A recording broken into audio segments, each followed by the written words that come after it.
So ഏതായാലും നമുക്ക് class start ചെയ്യാം. ഇന്ന് നമ്മൾ പോസ്റ്റ് ഇൻഡിപെൻഡന്റ് റൂറൽ ഡെവലപ്മെന്റ് പ്രോഗ്രാംസിന്റെ ബാക്കി ഞാൻ പറഞ്ഞിരുന്നു. പോവർട്ടി അലിവിയേഷൻ പ്രോഗ്രാംസ് തൊട്ടായിരിക്കും നമ്മൾ സ്റ്റാർട്ട് ചെയ്യുന്നതെന്ന് പറഞ്ഞു. സോ നമുക്ക് ഇപ്പൊ നോക്കാനുള്ള പോവർട്ടി അലിവിയേഷൻ പ്രോഗ്രാംസ് ആണ്. അതായത് സെൻട്രൽ ഗവൺമെന്റും അതുപോലെ തന്നെ ICRസും ഒക്കെ സ്റ്റാർട്ട് ചെയ്തിട്ടുള്ള poverty alleviation programmes. Poverty alleviation programme എന്ന് പറയുമ്പോൾ അതിൻ്റെ അകത്ത് കൂടുതലും എംപ്ലോയ്മെന്റ് ജനറേറ്റിംഗ് പ്രോഗ്രാംസ് ആയിരിക്കും, അല്ലെങ്കിൽ എങ്ങനെ ഫുഡ് ഹങ്കർ അങ്ങനെയുള്ള കാര്യങ്ങൾ കുറയ്ക്കാൻ വേണ്ടിയിട്ട് സ്റ്റാർട്ട് ചെയ്ത ഗവൺമെന്റ് ഓഫ് ഇന്ത്യ സ്റ്റാർട്ട് ചെയ്തത് അല്ലെങ്കിൽ ICR സ്റ്റാർട്ട് ചെയ്ത പ്രോഗ്രാംസ് ആയിരിക്കും നമ്മൾ പോവർട്ടി അലിവിയേഷൻ പ്രോഗ്രാംസിൽ നോക്കുന്നത്. സോ അതിൽ ഫസ്റ്റ് വൺ ആണ് നമ്മൾ നോക്കുന്നത് integrated rural development programme. So integrated rural development programme എന്ന് പറഞ്ഞിട്ടുള്ള ഈ ഒരു പ്രോഗ്രാം വന്നത് 1978-79 ആ ഒരു കാലഘട്ടത്തിലാണ്. സോ ഈ ഒരു പ്രോഗ്രാമിന്റെ ഒരു എയിം എന്ന് പറയുന്നത് ഇൻകം ജനറേറ്റിംഗ് ആയിട്ടുള്ള അസറ്റ്സ് കൊടുക്കുക, അല്ലെങ്കിൽ സെൽഫ് എംപ്ലോയ്മെന്റ് ഓപ്പർച്യൂണിറ്റീസ് റൂറൽ പുവറിലേക്ക് എത്തിക്കുക എന്നുള്ള ഒരു എയിമിൽ സ്റ്റാർട്ട് ചെയ്ത ഒരു പ്രോഗ്രാം ആയിരുന്നു integrated rural development programme. So ഈ ഒരു പ്രോഗ്രാമിന്റെ മെയിൻ ഒബ്ജക്റ്റീവ് എന്ന് പറയുന്നത് പോവർട്ടി ലൈനിൽ, അതായത് BPL ഫാമിലീസ്, പോവർട്ടി ലൈനിന് താഴെയുള്ള BPL ഫാമിലീസിന് അവർക്കായിട്ട് അവരുടെ ഒരു സെൽഫ് എംപ്ലോയ്മെന്റ് ഓപ്പർച്യൂണിറ്റീസ് കൊടുക്കുക, അല്ലെങ്കിൽ അവരുടെ ഒരു ഇൻകം ലെവൽ കുറച്ചുകൂടെ പോവർട്ടി ലൈനിന് മുകളിൽ എത്തിക്കുന്ന രീതിയിലുള്ള ഇൻകം ജനറേറ്റിംഗ് അസറ്റ്സ് ക്രിയേറ്റ് ചെയ്യുക, അതുപോലെ തന്നെ സെൽഫ് എംപ്ലോയ്മെന്റ് ഓപ്പർച്യൂണിറ്റീസ് ക്രിയേറ്റ് ചെയ്യുക എന്നതൊക്കെയായിരുന്നു ഈ ഇന്റഗ്രേറ്റഡ് റൂറൽ ഡെവലപ്മെന്റ് പ്രോഗ്രാമിന്റെ ഒരു മെയിൻ ഒബ്ജക്റ്റീവ് എന്ന് പറയുന്നത്. സോ അതുകൊണ്ട് തന്നെ ഈ IRDP അല്ലെങ്കിൽ ഇന്റഗ്രേറ്റഡ് റൂറൽ ഡെവലപ്മെന്റ് പ്രോഗ്രാം കൂടുതലും ടാർഗറ്റ് ചെയ്തിരുന്നത് സ്മോൾ ആൻഡ് മാർജിനൽ ഫാമേഴ്സിനെയും അതുപോലെ തന്നെ അഗ്രികൾച്ചർ ലേബറേഴ്സിനെയും റൂറൽ ആർട്ടിസൻസിനെയൊക്കെ ആയിരുന്നു. കാരണം അവരായിരുന്നു കൂടുതലും പോവർട്ടി ലൈനിന് ബിലോ ആയിട്ട് വരുന്ന റൂറൽ പുവർ എന്നൊക്കെ നമുക്ക് പറയാൻ പറ്റുന്നത്. സോ അതുകൊണ്ട് തന്നെ IRDP പ്രോഗ്രാം കൂടുതലും ഫോക്കസ് ചെയ്തിരുന്ന small and marginal farmers, agricultural labourers, rural artisans അവരെയൊക്കെ ആയിരുന്നു. പിന്നെ ഈ ഒരു പ്രോഗ്രാമിന്റെ ഒരു ക്ലോസ് എന്ന് പറയുന്നത് at least 30% of assisted family should be from the SC and ST families എന്ന് പറയുന്നുണ്ട്. സോ അതും ഈ ഒരു പ്രോഗ്രാമിന്റെ ഒരു മെയിൻ ക്ലോസ് ആയിട്ട് വരുന്ന ഒരു കാര്യമാണ്. സോ അതാണ് IRDP അല്ലെങ്കിൽ ഇന്റഗ്രേറ്റഡ് റൂറൽ ഡെവലപ്മെന്റ് പ്രോഗ്രാം. ഈ ഒരു പ്രോഗ്രാം എന്ന് പറയുന്നത് പോവർട്ടി അലിവേറ്റ് ചെയ്യാൻ അല്ലെങ്കിൽ സെൽഫ് എംപ്ലോയ്മെന്റ് ഓപ്പർച്യൂണിറ്റീസ് ഒക്കെ കൊടുക്കാൻ വേണ്ടിയിട്ടൊക്കെ സ്റ്റാർട്ട് ചെയ്ത ഒരു പ്രോഗ്രാമാണ്. ഈ പ്രോഗ്രാം സ്റ്റാർട്ട് ചെയ്തത് 1978-79 ആ ഒരു ഫിനാൻഷ്യൽ ഇയറിലാണ്.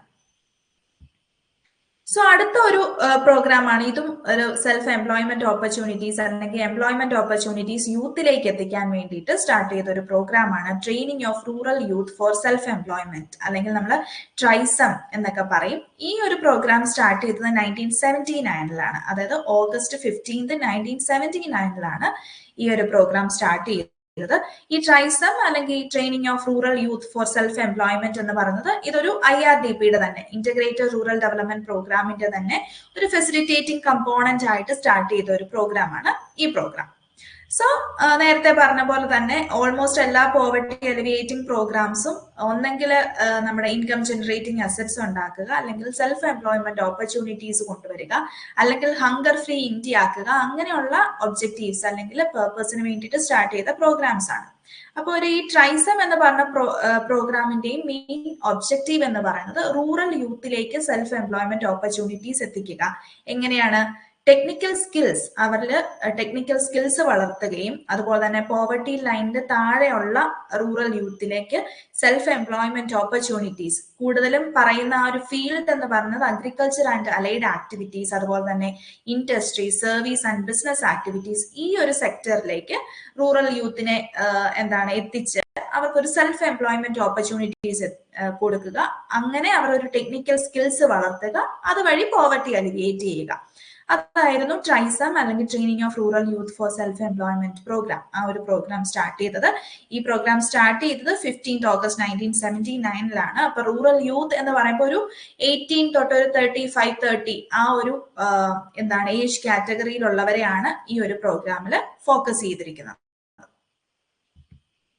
നെക്സ്റ്റ് പ്രോഗ്രാം ആണ് നാഷണൽ റൂറൽ എംപ്ലോയ്മെന്റ് പ്രോഗ്രാം എന്ന് പറയുന്നത്. പേര് പോലെ തന്നെ എംപ്ലോയ്മെന്റ് ഓപ്പർച്യൂണിറ്റീസ് കൊടുക്കുക എന്നുള്ള ഒരു പർപ്പസ് അല്ലെങ്കിൽ ആ ഒരു ഒബ്ജക്റ്റീവിൽ സ്റ്റാർട്ട് ചെയ്ത പ്രോഗ്രാം ആണ് നാഷണൽ റൂറൽ എംപ്ലോയ്മെന്റ് പ്രോഗ്രാം. ഈ നാഷണൽ റൂറൽ എംപ്ലോയ്മെന്റ് പ്രോഗ്രാം 1980 ഒക്ടോബറിലാണ് സ്റ്റാർട്ട് ചെയ്യുന്നത്. ഇതൊരു സെൻട്രലി സ്പോൺസേർഡ് പ്രോഗ്രാം തന്നെയാണ്. കാരണം ഗവൺമെന്റ് ഓഫ് ഇന്ത്യ സ്റ്റാർട്ട് ചെയ്ത ഒരു പോവർട്ടി അലിവിയേറ്റിംഗ് പ്രോഗ്രാം ആണ് നാഷണൽ റൂറൽ എംപ്ലോയ്മെന്റ് പ്രോഗ്രാം. ഈ ഒരു പ്രോഗ്രാമിന്റെ ഒബ്ജക്റ്റീവ്സ് നോക്കുകയാണെങ്കിൽ അൺഎംപ്ലോയിഡ് പേഴ്സൺസ്, റൂറൽ ഏരിയയിലൊക്കെ ഉള്ള അൺഎംപ്ലോയിഡ് പേഴ്സൺസ് ഒരു അഡീഷണൽ എംപ്ലോയ്മെന്റ് കൊടുക്കുക. അതിപ്പം അഗ്രികൾച്ചർ ആക്ടിവിറ്റീസ് ആവാം, അലൈഡ് ആക്ടിവിറ്റീസ് ആവാം, അല്ലെങ്കിൽ ബിസിനസ് ആക്ടിവിറ്റീസ് ആവാം, ഇൻഡസ്ട്രിയൽ ആക്ടിവിറ്റീസ് ആവാം, എന്തുമാവാം. സോ അങ്ങനെ ഒരു അൺഎംപ്ലോയിഡ് പേഴ്സൺസിന് എംപ്ലോയ്മെന്റ് കൊടുക്കുക എന്നുള്ള ഒരു ഒബ്ജക്റ്റീവ് ഉണ്ട് ഈ പ്രോഗ്രാമിന്. അതുപോലെ തന്നെ അവരുടെ റൂറൽ ആൻഡ് എക്കണോമിക് അല്ലെങ്കിൽ സോഷ്യൽ ഇൻഫ്രാസ്ട്രക്ചർ കുറച്ചുകൂടെ സ്ട്രെങ്തൻ ചെയ്യുക, പോവർട്ടി അലിവിയേറ്റ് ചെയ്യുക, അല്ലെങ്കിൽ സെൽഫ് എംപ്ലോയ്മെന്റ് ഓപ്പർച്യൂണിറ്റീസ് പ്രൊവൈഡ് ചെയ്യുന്നു എന്ന് പറയുമ്പോൾ തന്നെ നമുക്ക് മനസ്സിലാക്കാം ആ ആൾക്കാരെ ഒരു സോഷ്യലി അല്ലെങ്കിൽ എക്കണോമിക്കലി കുറച്ചുകൂടെ വെൽബീയിങ് കൂട്ടുക എന്നുള്ള ഒരു എയിമാണ്. അപ്പോൾ ഈ ഒരു പ്രോഗ്രാമിന്റെ അടുത്ത ഒബ്ജക്റ്റീവ് അത് തന്നെയാണ്, അവരുടെ റൂറൽ അല്ലെങ്കിൽ റൂറൽ എക്കണോമിക് അല്ലെങ്കിൽ സോഷ്യൽ ഇൻഫ്രാസ്ട്രക്ചർ സ്ട്രെങ്തൻ ചെയ്യുക. Next one overall it will leads to the overall quality of life എന്ന് നമുക്ക് പറയാം. സോ അങ്ങനെ അവരുടെ overall quality of life rural ഏരിയയിലുള്ളവരെ ഇംപ്രൂവ് ചെയ്യുക എന്നൊക്കെയുള്ള ആ ഒരു ഒബ്ജക്റ്റീവ്സിലാണ് national rural employment programme 1918 start ചെയ്യുന്നത്. 1980 അടുത്ത അതേ ടൈപ്പ് ഒരു എംപ്ലോയ്മെന്റ് ഓപ്പർച്യൂണിറ്റീസ് കൊടുക്കുന്ന രീതിയിൽ ഇതെല്ലാം നമ്മൾ ശരിക്കും പറയുകയാണെങ്കിൽ ഇത് ഓരോ national rural employment programme, rural landless employment guarantee programme, ഈ ഒരു പ്രോഗ്രാംസ് എല്ലാം ഏകദേശം സെയിം ഒബ്ജക്റ്റീവിൽ വരുന്നതാണ് അല്ലെ. ഓരോ പ്രോഗ്രാമും അമെൻഡ് ചെയ്ത് വീണ്ടും ഓരോ ചെറിയ ഒബ്ജക്റ്റീവ്സ് ഒക്കെ ആഡ് ചെയ്ത് വരുന്നതാണ് ഓരോ പ്രോഗ്രാമും. ഇതിനുശേഷം പിന്നെ വന്നതാണ് നമ്മുടെ national rural employment guarantee programme വരുന്നുണ്ട്. അതിനുശേഷം അതിന് റീനെയിം ചെയ്തു Mahatma Gandhi national rural employment guarantee programme എന്നാക്കി. അത് ലേറ്റർ അതിനുശേഷം അതൊരു ആക്ട് ആക്കി മാറ്റി.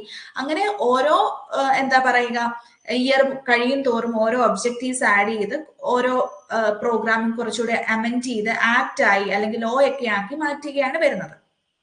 സോ ഈ rural landless employment guarantee programme 1983 start ചെയ്ത ഈ ഒരു പ്രോഗ്രാമും എന്താണ് പറയാ എംപ്ലോയ്മെന്റ് ഓപ്പർച്യൂണിറ്റീസ് പ്രൊവൈഡ് ചെയ്യുക റൂറൽ പുവറില്.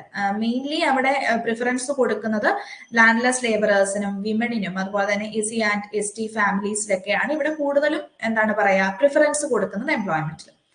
ഇവിടുത്തെയും ഈ പ്രോഗ്രാമിന്റെ objectives national rural employment programme പോലെ തന്നെ ഏകദേശം സെയിം ആണ്. ഒരു ഗെയിൻഫുൾ എംപ്ലോയ്മെന്റ് ക്രിയേറ്റ് ചെയ്യുക, അതുപോലെ തന്നെ പ്രൊഡക്റ്റീവ് അസറ്റ്സ്, ആ എംപ്ലോയ്മെന്റ് വഴി പ്രൊഡക്റ്റീവ് അസറ്റ്സ് ക്രിയേറ്റ് ചെയ്യുക, അതുപോലെ തന്നെ ഓവറോൾ ക്വാളിറ്റി ഓഫ് ലൈഫ് അല്ലെങ്കിൽ സ്റ്റാൻഡേർഡ് ഓഫ് ലൈഫ് അവരുടേത് ഇംപ്രൂവ് ചെയ്യുക എന്നൊക്കെയുള്ള ഒരു ഒബ്ജക്റ്റീവിലാണ് റൂറൽ ലാൻഡ്ലെസ് എംപ്ലോയ്മെന്റ് ഗ്യാരണ്ടി പ്രോഗ്രാമും സ്റ്റാർട്ട് ചെയ്തിരിക്കുന്നത്. അടുത്തതാണ് ജവഹർ റോസ്ഗാർ യോജന എന്ന് പറയും. ജവഹർ റോസ്ഗാർ യോജനയൊക്കെ വളരെ ഇമ്പോർട്ടന്റ് ആയിട്ടുള്ള പ്രോഗ്രാംസ് ആണ്. ഈ ഒരു പ്രോഗ്രാം സ്റ്റാർട്ട് ചെയ്തത് 1989 ഏപ്രിൽ 1 ഇതും ഒരു എംപ്ലോയ്മെന്റ് ജനറേറ്റിംഗ് പ്രോഗ്രാം ആയിട്ട് സ്റ്റാർട്ട് ചെയ്തൊരു പ്രോഗ്രാമാണ് ജവഹർ റോസ്ഗാർ യോജന. ലേറ്റർ ഇപ്പോൾ ജവഹർ റോസ്ഗാർ യോജന എന്നൊക്കെ പറഞ്ഞ് പല പ്രോഗ്രാമുമായിട്ടൊക്കെ മെർജ് ചെയ്ത് പല പ്രോഗ്രാമായിട്ട് മാറ്റിയിട്ടുണ്ട്. സോ ജവഹർ റോസ്ഗാർ യോജന എന്ന് പറഞ്ഞ പ്രോഗ്രാം സ്റ്റാർട്ട് ചെയ്യുന്നത് ഏപ്രിൽ 1, 1989 അതായത് ഒരു എംപ്ലോയ്മെന്റ് ജനറേറ്റിംഗ് പ്രോഗ്രാം ആയിട്ട് തന്നെ സ്റ്റാർട്ട് ചെയ്ത പ്രോഗ്രാമാണ് ജവഹർ റോസ്ഗാർ യോജന. റൂറൽ പുവറിന് എംപ്ലോയ്മെന്റ് ഓപ്പർച്യൂണിറ്റീസ് പ്രൊവൈഡ് ചെയ്യുക. ലേറ്റർ ഈ ഒരു ജവഹർ റോസ്ഗാർ യോജന എന്ന് പറഞ്ഞാൽ നമ്മൾ നേരത്തെ പറഞ്ഞു നാഷണൽ റൂറൽ എംപ്ലോയ്മെന്റ് പ്രോഗ്രാം എന്ന് പറഞ്ഞു, rural landless employment guarantee programme എന്ന് പറഞ്ഞു. ഈ രണ്ട് പ്രോഗ്രാമും കൂടെ മെർജ് ചെയ്തിട്ടാണ് ജവഹർ റോസ്ഗാർ യോജന എന്ന് പറഞ്ഞിട്ടുണ്ട് ഒരു പുതിയ പ്രോഗ്രാം ആവുന്നത്. സോ അതുകൊണ്ട് തന്നെ ജവഹർ റോസ്ഗാർ യോജന ഏത് രണ്ട് പ്രോഗ്രാം ക്ലബ് ചെയ്തിട്ടാണ് അല്ലെങ്കിൽ മെർജ് ചെയ്തിട്ടാണ് എന്നുള്ള കാര്യം ഓർത്തിരിക്കുക.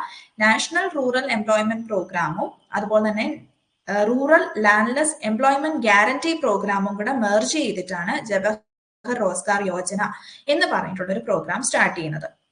ഇവിടെയും എന്താണ് പറയുന്നത് ഫോക്കസ് ചെയ്യുന്നത് പീപ്പിൾ ബിലോ ദ പോവർട്ടി ലൈനാണ്. Preference will be given to the SC and ST. And ഇവിടുത്തെ എക്സ്പെൻഡിച്ചർ കോൺട്രിബ്യൂഷൻ സെൻട്രൽ ഗവൺമെന്റും അതുപോലെ തന്നെ സ്റ്റേറ്റ് ഗവൺമെന്റും തമ്മിലുള്ള എക്സ്പെൻഡിച്ചർ കോൺട്രിബ്യൂഷൻ നോക്കുകയാണെങ്കിൽ 80:20 ആണ്. അതായത് central government will be providing 80% of the fund and state government will be providing 20% of the fund.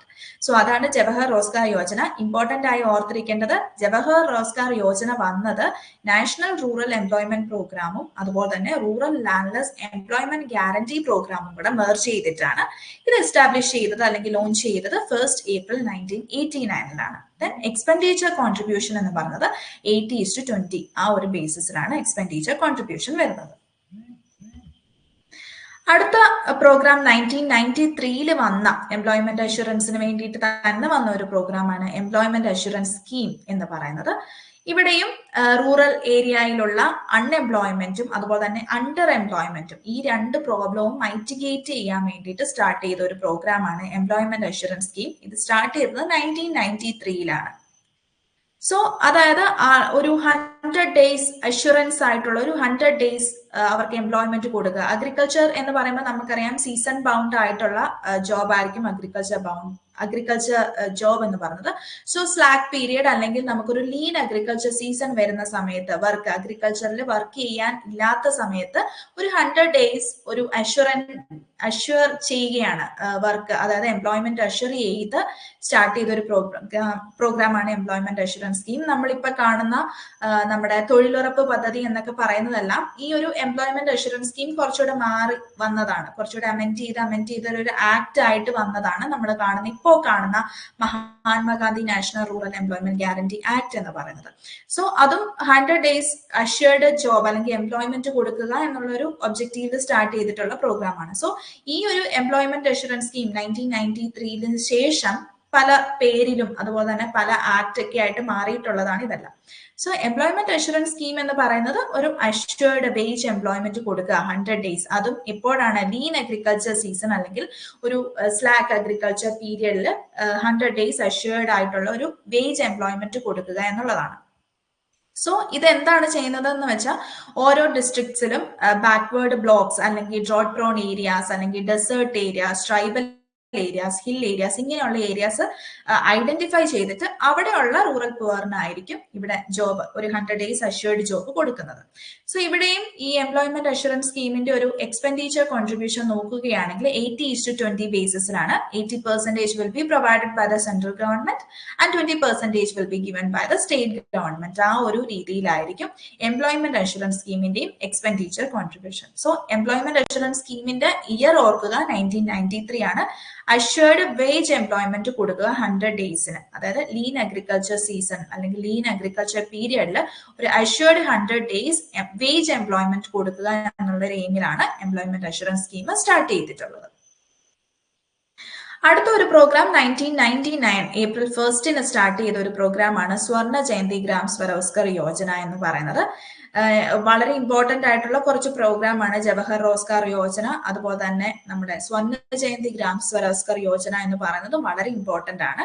ഈ ഒരു പ്രോഗ്രാം സ്റ്റാർട്ട് ചെയ്യുന്നത് 1 ഏപ്രിൽ 1999 ഈ ഒരു പ്രോഗ്രാമും പല പ്രോഗ്രാംസും മെർജ് ചെയ്തിട്ട് സ്റ്റാർട്ട് ചെയ്ത പ്രോഗ്രാമാണ്. നമ്മൾ പറഞ്ഞു സ്വർണ്ണ ജയന്തി ജവഹർ റോസ്ഗാർ യോജന എന്ന് പറയുന്നത് 2 പ്രോഗ്രാം മെർജ് ചെയ്തിട്ടായിരുന്നു എന്ന് പറഞ്ഞു, നാഷണൽ റൂറൽ എംപ്ലോയ്മെന്റ് പ്രോഗ്രാമും അതുപോലെ തന്നെ റൂറൽ ലാൻഡ്ലെസ് എംപ്ലോയ്മെന്റ് ഗ്യാരണ്ടി പ്രോഗ്രാമും. അതുപോലെ തന്നെ സ്വർണ്ണ ജയന്തി ഗ്രാം സ്വരോസ്ഗർ യോജന എന്ന് പറഞ്ഞിട്ടുള്ള ഒരു പ്രോഗ്രാമും പല പ്രോഗ്രാംസും കൂടെ മെർജ് ചെയ്തിട്ട്, അതായത് integrated rural development programme, TRYSEM training of rural youth for self employment, അതുപോലെ തന്നെ ഡ്വാക്രയൊക്കെ നമ്മൾ പഠിക്കും. ഡ്വാക്ര, പിന്നെ എന്താണ് GKY, അങ്ങനെയുള്ള മില്യൺ വെൽ സ്കീം, MWS, അങ്ങനെയുള്ള കുറെ പ്രോഗ്രാംസ് മെർജ് ചെയ്ത് ഈ ഓരോ പ്രോഗ്രാമിനും ഓരോരോ ഒബ്ജക്റ്റീവ് ആയിരുന്നു. ആ പ്രോഗ്രാംസിന്റെ എല്ലാം കൂടെ ഒബ്ജക്റ്റീവ് ക്ലബ് ചെയ്ത് അല്ലെങ്കിൽ മെർജ് ചെയ്ത് സ്റ്റാർട്ട് ചെയ്ത ഒരു പ്രോഗ്രാമാണ് സ്വർണ്ണ ജയന്തി ഗ്രാം സ്വരോസ്ഗർ യോജന എന്ന് പറയുന്നത്. സോ ഈ ഒരു പ്രോഗ്രാമിൽ കൂടി ഇവര് എയിം ചെയ്യുന്നത് അല്ലെങ്കിൽ ഈ ഒരു പ്രോഗ്രാമിന്റെ ഒബ്ജക്റ്റീവ് എന്ന് പറയുന്നത് സെൽഫ് എംപ്ലോയ്മെന്റ് ഓപ്പർച്യൂണിറ്റീസ് തന്നെ കൊടുക്കുക എന്നാണ്. ഈ ഒരു സ്വർണ്ണ ജയന്തി ഗ്രാം സ്വരോസ്ഗർ യോജന വഴി അസിസ്റ്റ് ചെയ്യുന്ന പുവർ ഫാമിലീസിനെ നമ്മൾ സ്വരോസ്ഗാരീസ് എന്നാണ് പറയുന്നത്. സോ അത് ഓർത്ത് വെക്കുക. സ്വർണ്ണ ജയന്തി ഗ്രാം സ്വരോസ്ഗർ യോജന വഴി അസിസ്റ്റൻസ് കിട്ടുന്നതിനെ സ്വരോസ്ഗാരീസ് എന്നാണ് പറയുന്നത്.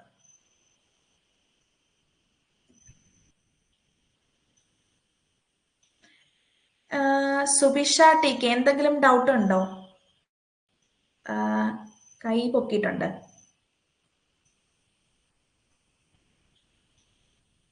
എന്തെങ്കിലും ഡൗട്ട് ഉണ്ടെങ്കിൽ ചാറ്റിൽ ചോദിച്ചോ. അറിയാതെ പറ്റിയതാണെങ്കിൽ ഓക്കെ.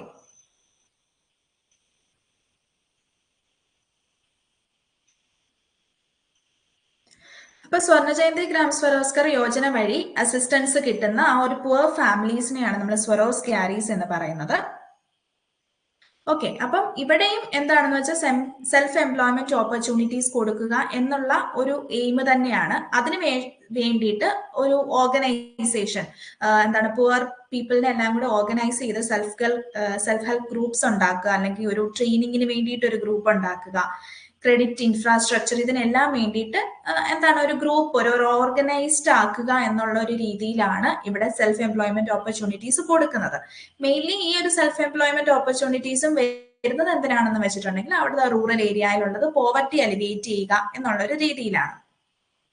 സോ ഈ ഒരു പ്രോഗ്രാം, ഈ സ്വർണ്ണ ജയന്തി ഗ്രാം സ്വരോസ്കർ യോജന എന്ന് പറഞ്ഞിട്ടുള്ള പ്രോഗ്രാം പോവർട്ടി ലൈനിൽ അല്ലെങ്കിൽ BPL ഫാമിലീസിന് എല്ലാവർക്കും ഇത് ആപ്ലിക്കബിൾ ആണ്. ആ അസിസ്റ്റൻസ് കിട്ടുന്ന പുവർ ഫാമിലീസിനെയാണ് നമ്മൾ സ്വരോസ് ഗ്യാരീസ് എന്ന് പറയുന്നത്. ഈ ഒരു പ്രോഗ്രാമിന്റെ എക്സ്പെൻഡിച്ചർ കോൺട്രിബ്യൂഷൻ നോക്കുകയാണെങ്കിൽ 75:25 എന്നുള്ള ഒരു എക്സ്പെൻഡിച്ചർ കോൺട്രിബ്യൂഷൻ ആണ് വരുന്നത്. അതായത് 75% എന്ന് പറയുന്നത് സെൻട്രൽ ഗവൺമെന്റിൽ നിന്നും 25% എന്ന് പറയുന്നത് സ്റ്റേറ്റ് ഗവൺമെന്റിൽ നിന്നുമായിരിക്കും ഫണ്ടിങ് വരുന്നത്. സോ അതാണ് സ്വർണ്ണ ജയന്തി ഗ്രാം സ്വരോസ്കർ യോജന. സ്വർണ്ണ ജയന്തി ഗ്രാം സ്വരോസ്കർ യോജനയും പല പ്രോഗ്രാംസും എന്താണ് പറയാ മെർജ് ചെയ്തിട്ട്, അതായത് IRTP, ട്രൈസം അങ്ങനെയുള്ള കുറെ പ്രോഗ്രാംസ് മെർജ് ചെയ്തിട്ട് സ്റ്റാർട്ട് ചെയ്ത ഒരു പ്രോഗ്രാമാണ് സ്വർണ്ണ ജയന്തി ഗ്രാം സ്വരോസ്കർ യോജന. ആ അസിസ്റ്റഡ് ഫാമിലീസ് അല്ലെങ്കിൽ അസിസ്റ്റഡ് പുവർ ഫാമിലീസിനെ നമ്മൾ സ്വരോസ് ഗ്യാരീസ് എന്നാണ് പറയുന്നത്. അടുത്ത ഒരു പ്രോഗ്രാമാണ് അന്നപൂർണ യോജന. പേര് കേൾക്കുന്നത് പോലെ തന്നെ അല്ലെങ്കിൽ ഫുഡ് സെക്യൂരിറ്റി ഉറപ്പുവരുത്താൻ റൂറൽ സീനിയർ സിറ്റിസൺസിനൊക്കെ എന്താണ് പറയാ ഫുഡ് സെക്യൂരിറ്റി ഉറപ്പുവരുത്താൻ വേണ്ടിയിട്ട് സ്റ്റാർട്ട് ചെയ്ത ഒരു 100% സെൻട്രലി സ്പോൺസേർഡ് ആയിട്ടുള്ള ഒരു പ്രോഗ്രാമാണ് അന്നപൂർണ യോജന. ഈ അന്നപൂർണ യോജന ലോഞ്ച് ചെയ്തത് April 2020 ഈ ഒരു പ്രോഗ്രാമിന്റെ എയിം എന്ന് പറയുന്നത് സീനിയർ സിറ്റിസൺസിന് ഫുഡ് സെക്യൂരിറ്റി ഉറപ്പുവരുത്തുക. അതായത് ദോസ് പീപ്പിൾ ഹു ആർ, അതായത് നാഷണൽ ഓൾഡ് ഏജ് പെൻഷൻ സ്കീമിൽ എലിജിബിൾ ആയിട്ടുള്ളവരും എന്നാൽ അതിൽ കവേർഡ് ആയിട്ട് വരാത്തവരുമായിട്ടുള്ളവർക്ക് ആണ് ഇവിടെ ഫുഡ് സെക്യൂരിറ്റി ഉറപ്പ് വരുന്നത്. അതായത് നാഷണൽ ഓൾഡ് ഏജ് പെൻഷൻ സ്കീമിന് അവർ എലിജിബിൾ ആണ്, പെൻഷൻ കിട്ടാൻ എലിജിബിൾ ആണ്, ബട്ട് അവർ ആ ഒരു പ്രോഗ്രാമിൽ അൺകവേർഡ് ആണെങ്കിൽ അവർക്ക് ഫുഡ് സെക്യൂരിറ്റി ഉറപ്പ് വരുത്താൻ വേണ്ടിയിട്ട് സ്റ്റാർട്ട് ചെയ്ത ഒരു പ്രോഗ്രാമാണ് അന്നപൂർണ യോജന. ഈ അന്നപൂർണ യോജന സ്റ്റാർട്ട് ചെയ്തത് 2000 സോ ഈ ഒരു പ്രോഗ്രാമിന്റെ ഫീച്ചേഴ്സ് നോക്കുകയാണെങ്കിൽ ഇത് റൂറൽ ഏരിയയിലും അതുപോലെ തന്നെ അർബൻ ഏരിയയിലുള്ളവർ സീനിയർ സിറ്റിസൺസിനും ആപ്ലിക്കബിൾ ആണ്. ഒൺലി തിങ് എന്ന് പറയുന്നത് അവർ 65 years ഓഫ് ഏജിന് മുകളിലുള്ളവരായിരിക്കണം. സോ ഇവർക്ക് ഒരു 10 kg of food free of cost per month കൊടുക്കും. അതുപോലെ തന്നെ എൻടൈറ്റിൽമെന്റ് കാർഡ്സും ഉണ്ടായിരിക്കും ഈ ബെനിഫിഷ്യറീസിന്. നമ്മുടെ റേഷൻ കാർഡ് എന്നൊക്കെ പറയുന്ന പോലെ എൻടൈറ്റിൽമെന്റ് കാർഡ്സും ഈ ബെനിഫിഷ്യറീസിന് കൊടുക്കുന്നതാണ്. സോ അതാണ് അന്നപൂർണ യോജന എന്ന് പറയുന്നത്. അന്നപൂർണ യോജന എന്ന് പറയുന്നത് ഫുഡ് സെക്യൂരിറ്റി ഉറപ്പുവരുത്തുക. ആർക്കാണ്? സീനിയർ സിറ്റിസൺസിന് ഫുഡ് സെക്യൂരിറ്റി ഉറപ്പുവരുത്തുക എന്ന് പറഞ്ഞ് സ്റ്റാർട്ട് ചെയ്ത പ്രോഗ്രാമാണ് അന്നപൂർണ യോജന. അടുത്തതാണ് ആന്ത്യോദയ അന്ന യോജന എന്ന് പറഞ്ഞിട്ടുള്ള ഒരു പ്രോഗ്രാം. ഇതും ഒരു ഫുഡ് സെക്യൂരിറ്റി ഉറപ്പുവരുത്താൻ വേണ്ടിയിട്ട് തന്നെ സ്റ്റാർട്ട് ചെയ്ത ഒരു പ്രോഗ്രാമാണ്. ഈ ഒരു പ്രോഗ്രാം സ്റ്റാർട്ട് ചെയ്യുന്നത് December 2000 സ്റ്റാർട്ട് ചെയ്യുന്നത്. അതായത് നമ്മുടെ ടാർഗറ്റഡ് പബ്ലിക് ഡിസ്ട്രിബ്യൂഷൻ സിസ്റ്റം ഉണ്ട്. നമുക്ക് പബ്ലിക് ഡിസ്ട്രിബ്യൂഷൻ സിസ്റ്റം ആണ്. നമ്മുടെ റേഷൻ ഷോപ്സ് ഒക്കെ ഉണ്ടല്ലോ, റേഷൻ ഷോപ്സ് അല്ലെങ്കിൽ വഴി നമുക്ക് അല്ലെങ്കിൽ റൂറൽ പുവറിന് എല്ലാവർക്കും തന്നെ കിട്ടാറുണ്ട്. അത് റൈസ്, അങ്ങനെ ഷുഗർ എന്നൊക്കെ കിട്ടുന്നത് നമ്മുടെ ഈ ഒരു ടാർഗറ്റഡ് പബ്ലിക് ഡിസ്ട്രിബ്യൂഷൻ സിസ്റ്റം അല്ലെങ്കിൽ പബ്ലിക് ഡിസ്ട്രിബ്യൂഷൻ സിസ്റ്റത്തിന്റെ ഭാഗമായിട്ടാണ്. സോ ഈ ആന്ത്യോദയ അന്ന യോജന 2000 സ്റ്റാർട്ട് ചെയ്തത് എന്തിനാണെന്ന് വെച്ചാൽ ഈ ടാർഗറ്റഡ് പബ്ലിക് ഡിസ്ട്രിബ്യൂഷൻ സിസ്റ്റം കുറച്ചുകൂടെ ഫോക്കസ്ഡ് ആക്കാനും അതുപോലെ തന്നെ ഏറ്റവും പുവറസ്റ്റ് സെക്ഷൻ ഓഫ് പോപ്പുലേഷനിലേക്ക് അത് ടാർഗറ്റ് ചെയ്യാൻ വേണ്ടിയിട്ടും ഒക്കെ ആയിട്ട് സ്റ്റാർട്ട് ചെയ്ത ഒരു പ്രോഗ്രാമാണ് ആന്ത്യോദയ അന്ന യോജന എന്ന് പറയുന്നത്. സോ ഈ ഒരു പ്രോഗ്രാമിന്റെ ഭാഗമായിട്ട് ഫുഡ് ഗ്രെയിൻസ് സബ്സിഡൈസ്ഡ് റേറ്റിൽ, അതായത് 2 kg ₹2 പെർ kg ആയിരിക്കും വീറ്റിന്, അതുപോലെ തന്നെ ₹3 പെർ kg ആയിരിക്കും റൈസ്. ഒരു സബ്സിഡൈസ്ഡ് റേറ്റിൽ ഫുഡ് ഗ്രെയിൻസ് റൂറൽ പുവറിലേക്ക് എത്തിക്കുക, അല്ലെങ്കിൽ വളരെ പുവറസ്റ്റ് ഓഫ് ദ പോപ്പുലേഷനിലേക്ക് എത്തിക്കുക. ആ ഒരു എയിമിലാണ് ആന്ത്യോദയ അന്ന യോജന December 2000 സ്റ്റാർട്ട് ചെയ്യുന്നത്.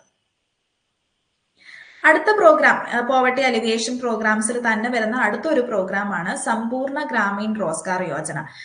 ഞാൻ നേരത്തെ പറഞ്ഞപ്പോൾ തന്നെ പറഞ്ഞു, ജവഹർ റോസ്ഗാർ യോജന വളരെ ഇമ്പോർട്ടന്റ് ആയിട്ടുള്ള ഒരു പ്രോഗ്രാമാണ്. പല പ്രോഗ്രാംസും എന്താണ് പറയാ മെർജ് ചെയ്തിട്ട് വന്നിട്ടുള്ള ഒരു പ്രോഗ്രാമാണ് ജവഹർ റോസ്ഗാർ യോജന. അതിനുശേഷം ഞാൻ പറഞ്ഞു സ്വർണ്ണ ജയന്തി ഗ്രാം സ്വരാസ്കർ യോജന, അത് വളരെ ഇമ്പോർട്ടന്റ് ആണെന്ന് പറഞ്ഞു. കാരണം അതും പല പ്രോഗ്രാംസും മെർജ് ചെയ്ത് വന്നിട്ടുള്ള ഒരു പ്രോഗ്രാമാണ്. അടുത്ത ഇമ്പോർട്ടന്റ് ആയിട്ടുള്ള ഒരു പ്രോഗ്രാമാണ് സമ്പൂർണ്ണ ഗ്രാമീൺ റോസ്ഗാർ യോജന എന്ന് പറയുന്നത്. ഈ സമ്പൂർണ്ണ ഗ്രാമീൺ റോസ്ഗാർ യോജന വരുന്നത് 2001-2002 ആ ഒരു ഫിനാൻഷ്യൽ ഇയറിലാണ് വരുന്നത്. സോ ഈ പ്രോഗ്രാം എന്ന് പറയുന്നത് എംപ്ലോയ്മെന്റ് അഷുറൻസ് സ്കീമും അതുപോലെ തന്നെ ജവഹർ ഗ്രാം സമൃദ്ധി യോജന അഡ്മിനിസ്ട്രേറ്റഡ് ആയിട്ടുള്ള പഞ്ചായത്തിൽ ഒരു റൂറൽ ഡെവലപ്മെന്റിന് വേണ്ടിയിട്ട് വന്ന ഒരു പ്രോഗ്രാമാണ് സമ്പൂർണ്ണ ഗ്രാമീൺ റോസ്ഗാർ യോജന. സോ ഈ രണ്ട് പ്രോഗ്രാമും കൂടെ മെർജ് ചെയ്തിട്ട്, അതായത് എംപ്ലോയ്മെന്റ് അഷുറൻസ് സ്കീമും അതുപോലെ തന്നെ ജവഹർ ഗ്രാം സമൃദ്ധി യോജനയും കൂടെ മെർജ് ചെയ്തിട്ടാണ് സമ്പൂർണ്ണ ഗ്രാമീൺ റോസ്ഗാർ യോജന വരുന്നത്. ഈ ഒരു പ്രോഗ്രാമിന്റെയും ഒബ്ജക്റ്റീവ് എന്ന് പറയുന്നത് അഡീഷണൽ വേജ് എംപ്ലോയ്മെന്റ് കൊടുക്കുക റൂറൽ ഏരിയാസിന്. So it will leads to the food security. അതുപോലെ തന്നെ അവരുടെ ഒരു social and economic assets create ചെയ്യാൻ വേണ്ടിയിട്ടുള്ള ഹെൽപ്പ് ചെയ്യുക. അതുപോലെ തന്നെ infrastructure development, social and economic infrastructure development, ഇങ്ങനെയുള്ള കുറെ ഒബ്ജക്റ്റീവ്സ് വെച്ച് സ്റ്റാർട്ട് ചെയ്തതാണ് സമ്പൂർണ്ണ ഗ്രാമീൺ റോസ്ഗാർ യോജന.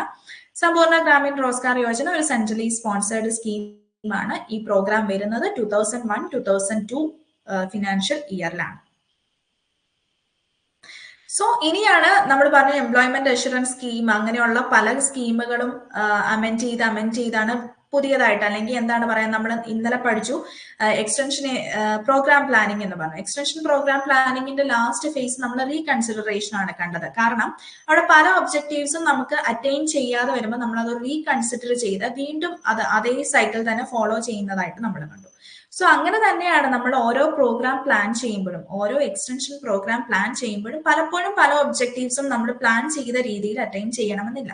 ആ സമയത്ത് നമ്മൾ ആ പ്രോഗ്രാം റീകൺസിഡർ ചെയ്യും, കുറച്ചുകൂടെ ഒബ്ജക്റ്റീവ്സ് ഒക്കെ സ്റ്റാർട്ട് ചെയ്ത് അല്ലെങ്കിൽ ഇൻക്ലൂഡ് ചെയ്ത് വേറെ ഒരു പ്രോഗ്രാം ആയിട്ട് സ്റ്റാർട്ട് ചെയ്യും. സോ അങ്ങനെ തന്നെയാണ് നമ്മുടെ എംപ്ലോയ്മെന്റ് അഷുറൻസ് സ്കീം. നമ്മൾ പറഞ്ഞു വേജ്ഡ് എംപ്ലോയ്മെന്റ് 100 ഡേയ്സിൽ അഷ്വേർഡ് വേജ്ഡ് എംപ്ലോയ്മെന്റ് കൊടുക്കുക എന്നതായിരുന്നു എംപ്ലോയ്മെന്റ് അഷുറൻസ് സ്കീം. അതേ ഒരു ഒബ്ജക്റ്റീവ് അല്ലെങ്കിൽ ആ ഒരു പ്രോഗ്രാം കുറച്ചുകൂടെ റീകൺസിഡർ ചെയ്ത് സ്റ്റാർട്ട് ചെയ്ത ഒരു പ്രോഗ്രാമാണ് Mahatma Gandhi national rural employment guarantee act. Act ആയിട്ട് ഇത് വരുന്നത് 2009-ലാണ്. Mahatma Gandhi national rural employment guarantee act ആകുന്നത് 2009-ലാണ്. National rural employment guarantee act എന്നുള്ള ഒരു പേരിലായിരുന്നു സെപ്റ്റംബർ 2005 ഇത് സ്റ്റാർട്ട് ചെയ്യുന്നത്, national rural employment guarantee act. So അതിനുശേഷമാണ് ഇത് Mahatma Gandhi national rural employment guarantee act എന്ന് പറഞ്ഞ് റീനെയിം ചെയ്യുന്നത്. ആ റീനെയിം ചെയ്യുന്നത് 2009-ലാണ് റീനെയിം ചെയ്യുന്നത്. സോ അത് ഓർത്തിരിക്കുക, national rural employment guarantee act എന്നായിരുന്നു സെപ്റ്റംബർ 2005 ഈ ആക്ട് സ്റ്റാർട്ട് ചെയ്യുമ്പോൾ ഉണ്ടായിരുന്ന നെയിം. 2009 2 ഒക്ടോബർ 2009-ലാണ് ഈ നാഷണൽ റൂറൽ എംപ്ലോയ്മെന്റ് ഗ്യാരണ്ടി ആക്ടിനെ Mahatma Gandhi national rural employment guarantee act എന്ന് റീനെയിം ചെയ്യുന്നത്. സോ ഈ ഒരു പ്രോഗ്രാം സ്റ്റാർട്ട് ചെയ്യുന്നത് ശരിക്കും പറഞ്ഞിട്ടുണ്ടെങ്കിൽ 2005 ആക്ട് ആയിട്ട് 2005 സ്റ്റാർട്ട് ചെയ്തു എന്ന് പറഞ്ഞു. റീനെയിം ചെയ്തത് 2009-ലാണെന്ന് പറഞ്ഞു. ബട്ട് ഈ 2005 സ്റ്റാർട്ട് ചെയ്ത പ്രോഗ്രാം 2008 1 ഏപ്രിലൊക്കെ ആയപ്പോഴത്തേനും ഓൾമോസ്റ്റ് കൺട്രിയിലെ എല്ലാ ഡിസ്ട്രിക്ട്സിലേക്കും തന്നെ സ്പ്രെഡ് ആയിട്ടുണ്ടായിരുന്നു. സോ ഈ ഒരു പ്രോഗ്രാമിന്റെയും ഒബ്ജക്റ്റീവ് എന്ന് പറയുന്നത് അഷ്വേർഡ് 100 ഡേയ്സ് എംപ്ലോയ്മെന്റ് കൊടുക്കുക, വേജ് എംപ്ലോയ്മെന്റ് കൊടുക്കുക എന്നുള്ള ഒരു എയിമിലാണ് Mahatma Gandhi national rural employment guarantee act work ചെയ്യുന്നത്. സോ ഇത്രയും നേരം നമ്മൾ കണ്ടത് പോവർട്ടി അലിവിയേഷൻ ആക്ട് പ്രോഗ്രാംസ് അല്ലെങ്കിൽ സ്കീംസ് ആണ് നമ്മൾ കണ്ടത്. ഇനി നമ്മൾ നോക്കാൻ പോകുന്നത് ഇൻഫ്രാസ്ട്രക്ചർ ഡെവലപ്മെന്റ് പ്രോഗ്രാംസ് ആണ്. ഇൻഫ്രാസ്ട്രക്ചർ ഡെവലപ്മെന്റ് പ്രോഗ്രാംസ് എന്ന് പറയുന്നത് ഒന്നെങ്കിൽ ഹോം കൺസ്ട്രക്ഷന്റെ ഭാഗമായിട്ടോ അല്ലെങ്കിൽ ഡാം കൺസ്ട്രക്ഷൻ അല്ലെങ്കിൽ റോഡ് കൺസ്ട്രക്ഷൻ, അങ്ങനെയുള്ള ഇൻഫ്രാസ്ട്രക്ചർ ഡെവലപ്മെന്റിന് വേണ്ടിയിട്ട് ഗവൺമെന്റ് ഓഫ് ഇന്ത്യ അല്ലെങ്കിൽ ICAR സ്റ്റാർട്ട് ചെയ്ത പ്രോഗ്രാംസ് ആണ് നമ്മുടെ ഇൻഫ്രാസ്ട്രക്ചർ ഡെവലപ്മെന്റ് പ്രോഗ്രാംസിൽ കാണുന്നത്. സോ അതിൽ ഫസ്റ്റ് വരുന്നതാണ് നമ്മുടെ ഇന്ദിര ആവാസ് യോജന. ഇപ്പോഴും ഇന്ദിര ആവാസ് യോജന അല്ലെങ്കിൽ പ്രധാനമന്ത്രി ആവാസ് യോജന എന്നൊക്കെ പറഞ്ഞ് നമ്മൾ പലപ്പോഴും സ്കീമുകളായിട്ട് കാണുന്നുണ്ട്. ഇപ്പോഴും പ്രൊജക്ട് നടന്നു വരുന്നതാണ്. നമ്മുടെ സ്റ്റേറ്റ് ഗവൺമെന്റ് നോക്കുകയാണെങ്കിൽ ഹോം അല്ലെങ്കിൽ ലൈഫ് എന്ന് പറഞ്ഞിട്ടൊക്കെയുള്ള പ്രോഗ്രാം നടക്കുന്നുണ്ട്. അതൊക്കെ ഹോം കൺസ്ട്രക്ഷൻ അല്ലെങ്കിൽ ഇൻഫ്രാസ്ട്രക്ചർ ഡെവലപ്മെന്റിന് വേണ്ടിയിട്ട് സ്റ്റേറ്റ് ഗവൺമെന്റും അതുപോലെ തന്നെ സെൻട്രൽ ഗവൺമെന്റും ഒക്കെ നടത്തുന്ന പ്രോഗ്രാംസ് ആണ്. സോ ഇന്ദിര ആവാസ് യോജന എന്ന് പറയുന്നത് ഇതൊരു സെൻട്രലി സ്പോൺസേർഡ് സ്കീമാണ്. ഇത് 1996 സ്റ്റാർട്ട് ചെയ്ത ഒരു പ്രോഗ്രാം ആണ്. എന്തിനാണെന്ന് വെച്ചാൽ റൂറൽ പുവർ ബിലോ പോവർട്ടി ലൈനിലുള്ള റൂറൽ പുവറിന് ഹൗസ് കൺസ്ട്രക്ട് ചെയ്ത് കൊടുക്കുക എന്നുള്ള ഒരു എയിമിലാണ് ഇന്ദിര ആവാസ് യോജന സ്റ്റാർട്ട് ചെയ്യുന്നത്. സോ നേരത്തെ ഈ ഒരു പ്രോഗ്രാം എന്ന് പറയുന്നത് റൂറൽ ലാൻഡ്ലെസ് എംപ്ലോയ്മെന്റ് ഗ്യാരണ്ടി പ്രോഗ്രാമിന്റെ ഒരു സബ് പ്രോഗ്രാം ആയിട്ടായിരുന്നു ഇന്ദിര ആവാസ് യോജന. അതിനുശേഷം ഞാൻ പറഞ്ഞു റൂറൽ ലാൻഡ്ലെസ് എംപ്ലോയ്മെന്റ് ഗ്യാരണ്ടി പ്രോഗ്രാമും നാഷണൽ റൂറൽ എംപ്ലോയ്മെന്റ് പ്രോഗ്രാമും കൂടെ മെർജ് ചെയ്തിട്ട് ജവഹർ റോസ്ഗാർ യോജന ആക്കി എന്ന് പറഞ്ഞു. സോ പ്രീവിയസ്ലി അത് റൂറൽ ലാൻഡ്ലെസ് എംപ്ലോയ്മെന്റ് ഗ്യാരണ്ടി പ്രോഗ്രാമിന്റെ ഭാഗമായിരുന്നെങ്കിൽ ലേറ്റർ അത് ജവഹർ റോസ്ഗാർ യോജന പ്രോഗ്രാമിന്റെ ഭാഗമായിട്ടാണ് ഇന്ദിര ആവാസ് യോജന ഉണ്ടായിരുന്നത്. ദെൻ 1996 മുതൽ ജനുവരി 1996 മുതൽ ഈ ഇന്ദിര ആവാസ് യോജന എന്ന് പറഞ്ഞൊരു ഇൻഡിപെൻഡന്റ് സ്കീമായിട്ടാണ് ഇംപ്ലിമെന്റ് ചെയ്യുന്നത്. നേരത്തെ അത് റൂറൽ ലാൻഡ്ലെസ് എംപ്ലോയ്മെന്റ് ഗ്യാരണ്ടി പ്രോഗ്രാമിന്റെ ഭാഗമായിട്ട് ഇംപ്ലിമെന്റ് ചെയ്തിരുന്നു. അതുപോലെ തന്നെ അതിനുശേഷം ജവഹർ റോസ്ഗാർ യോജന എന്ന് പറഞ്ഞിട്ടുള്ള ഒരു പ്രോഗ്രാമിന്റെ ഭാഗമായിട്ട് ഇംപ്ലിമെന്റ് ചെയ്തിരുന്നു. 1996 ജാനുവരി തൊട്ട് ഇന്ദിര ആവാസ് യോജന ഒരു ഇൻഡിപെൻഡന്റ് സ്കീമായിട്ടാണ് ഇംപ്ലിമെന്റ് ചെയ്യുന്നത്. സോ ഇന്ദിര ആവാസ് യോജന ഒരു റൂറൽ പുവർ ഫാമിലീസിലേക്കൊക്കെ ഹൗസ് കൺസ്ട്രക്ട് ചെയ്യാൻ വേണ്ടിയിട്ട്, ഹൗസ് കൺസ്ട്രക്ട് ചെയ്ത് കൊടുക്കാൻ വേണ്ടിയിട്ട് സ്റ്റാർട്ട് ചെയ്ത ഒരു പ്രോഗ്രാമാണ്. ഈ പേരിൽ നിന്ന് തന്നെ നമുക്ക് മനസ്സിലാവും ആവാസ് യോജനയാണ്, ഹൗസ് കൺസ്ട്രക്ഷൻ ആണ് അവിടെ മെയിൻ എയിം എന്ന് പറയുന്നത്. അടുത്തതാണ് വാത്മീകി അംബേദ്കർ മാലിൻ ബസ്റ്റി ആവാസ് യോജന എന്ന് പറയുന്നത്. ഇതും നമുക്കറിയാം അർബൻ സ്ലം ഡ്വല്ലേഴ്സ് ഉണ്ട്. അർബൻ ഏരിയയിലുള്ള സ്ലം ഡ്വല്ലേഴ്സിനൊക്കെ, അതായത് ബിലോ പോവർട്ടി ലൈനിലുള്ള ആഡിക്കേറ്റ് ഷെൽട്ടർ ഒന്നുമില്ലാത്ത അർബൻ ഏരിയയിലെ സ്ലംസിലൊക്കെ കാണുന്ന റൂറൽ പുവറിന് വേണ്ടിയിട്ട് അവർക്കൊരു അമിലിയറേറ്റിംഗ് കണ്ടീഷൻസ് അല്ലെങ്കിൽ ഒരു ഹൗസ് കൺസ്ട്രക്ഷൻ ഒക്കെ കൊടുക്കുക എന്നുള്ള, ഒരു ഹൗസ് വെച്ച് കൊടുക്കുക അല്ലെങ്കിൽ ഷെൽട്ടർ ഇല്ലാത്ത ഒരു കണ്ടീഷനിൽ ഷെൽട്ടർ, ആഡിക്കേറ്റ് ഷെൽട്ടർ കൊടുക്കുക എന്നൊക്കെയുള്ള ഒരു എയിമിൽ സ്റ്റാർട്ട് ചെയ്തൊരു പ്രോഗ്രാമാണ് വാൽമീകി അംബേദ്കർ മാലിൻ ബസ്റ്റി ആവാസ് യോജന. ഇത് 2001 ഡിസംബറിലാണ് സ്റ്റാർട്ട് ചെയ്യുന്നത്. ഇവിടുത്തെ ഫോക്കസ് എന്ന് പറയുന്നത് അർബൻ സ്ലം ഡ്വല്ലേഴ്സ് ആണ് എന്ന് ഓർക്കുക. ഇന്ദിര ആവാസ് യോജന നമ്മൾ പറഞ്ഞു poor families below poverty line ആണ്. ഇവിടെ എന്ന് പറഞ്ഞത് urban slum dwellers below the poverty line ആണ്. സോ ഈ ഒരു പ്രോഗ്രാമിന്റെ ഭാഗമായിട്ട് central government will provide 50% subsidy. 50% subsidy will be given by the central government and 50% of the remaining 50% subsidy will be given by the state government ആയിരിക്കും. അതാണ് ഇവിടുത്തെ ഒരു expenditure sharing എന്ന് പറയുന്നത്. 50:50 ആണ്. 50 will be given by the central government and another 50 will be given by the state government ആണ്. So Valmiki Ambedkar Malin Basti Awas Yojana focus ചെയ്തിരിക്കുന്നത് urban slum ഡ്വല്ലേഴ്സിനെയാണ് എന്ന് ഓർക്കുക.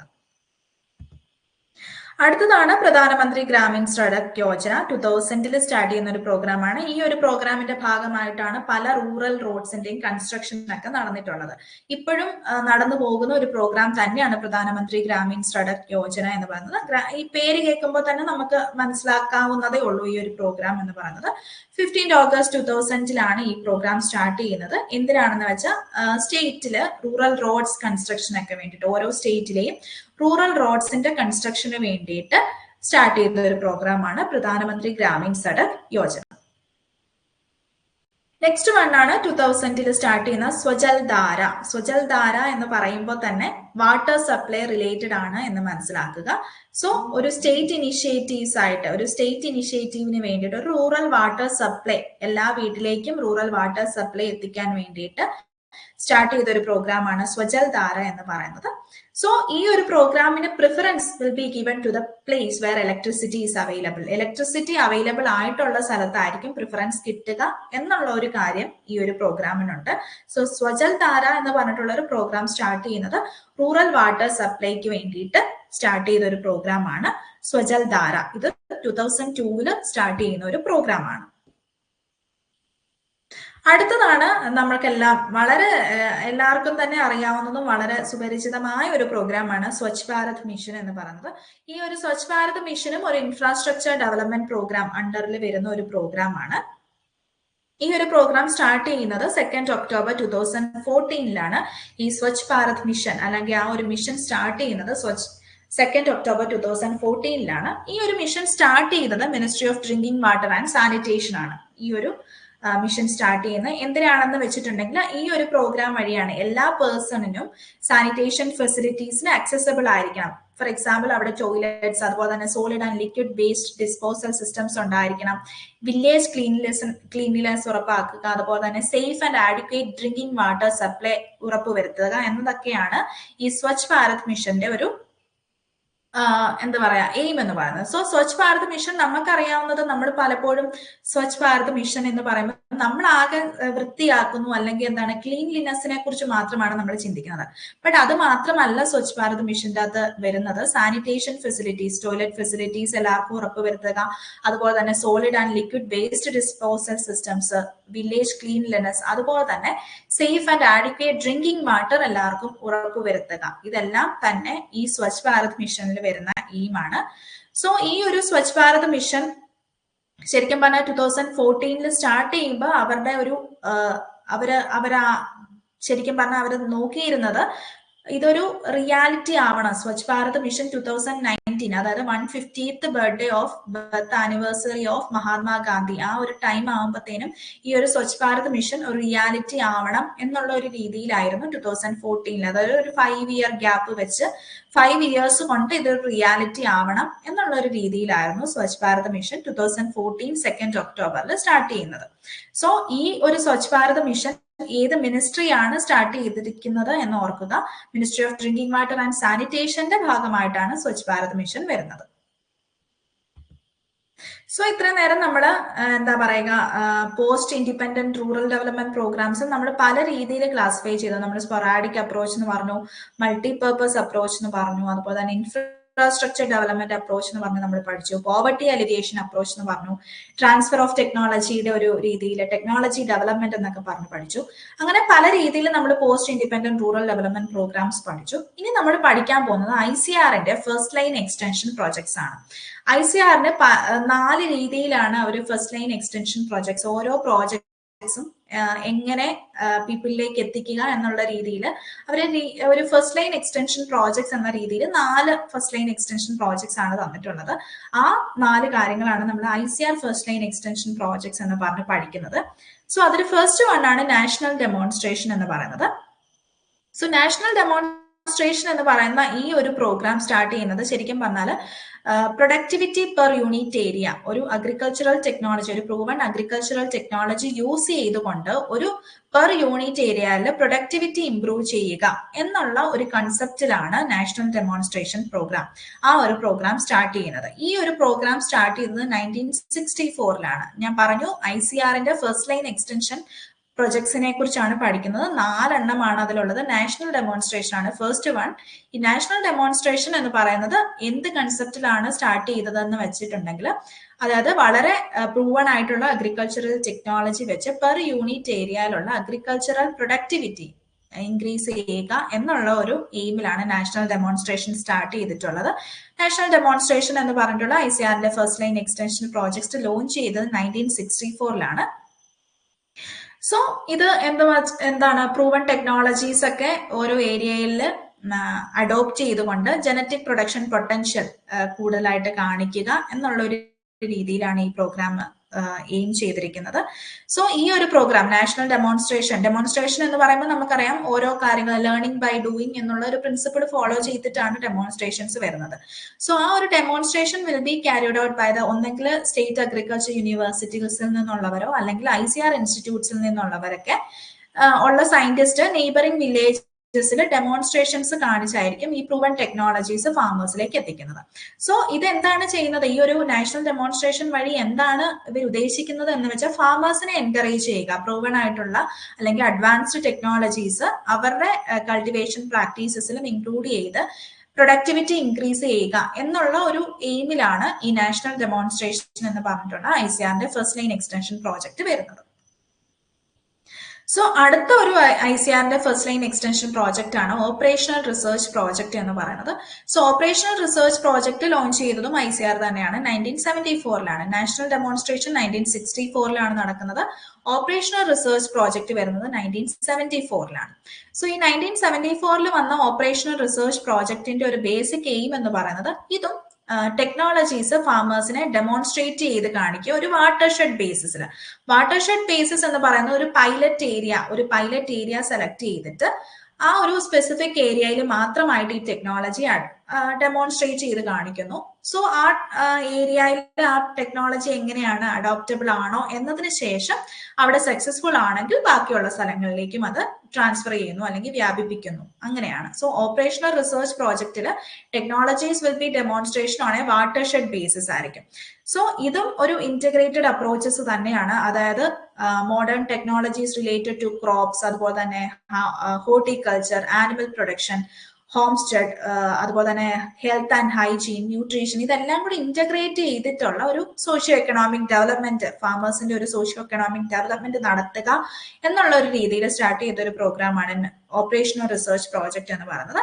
സോ ഓപ്പറേഷണൽ റിസർച്ച് പ്രോജക്റ്റിലും അവൈലബിൾ ആയിട്ടുള്ള റിസോഴ്സസ്, ലോക്കലി അവൈലബിൾ ആയിട്ടുള്ള റിസോഴ്സസ് യൂട്ടിലൈസ് ചെയ്ത് ഒരു socio economic development of farmers കൊണ്ടുവരുന്നു എന്നതാണ് operational research project. So operational research project 1974 വന്നത്.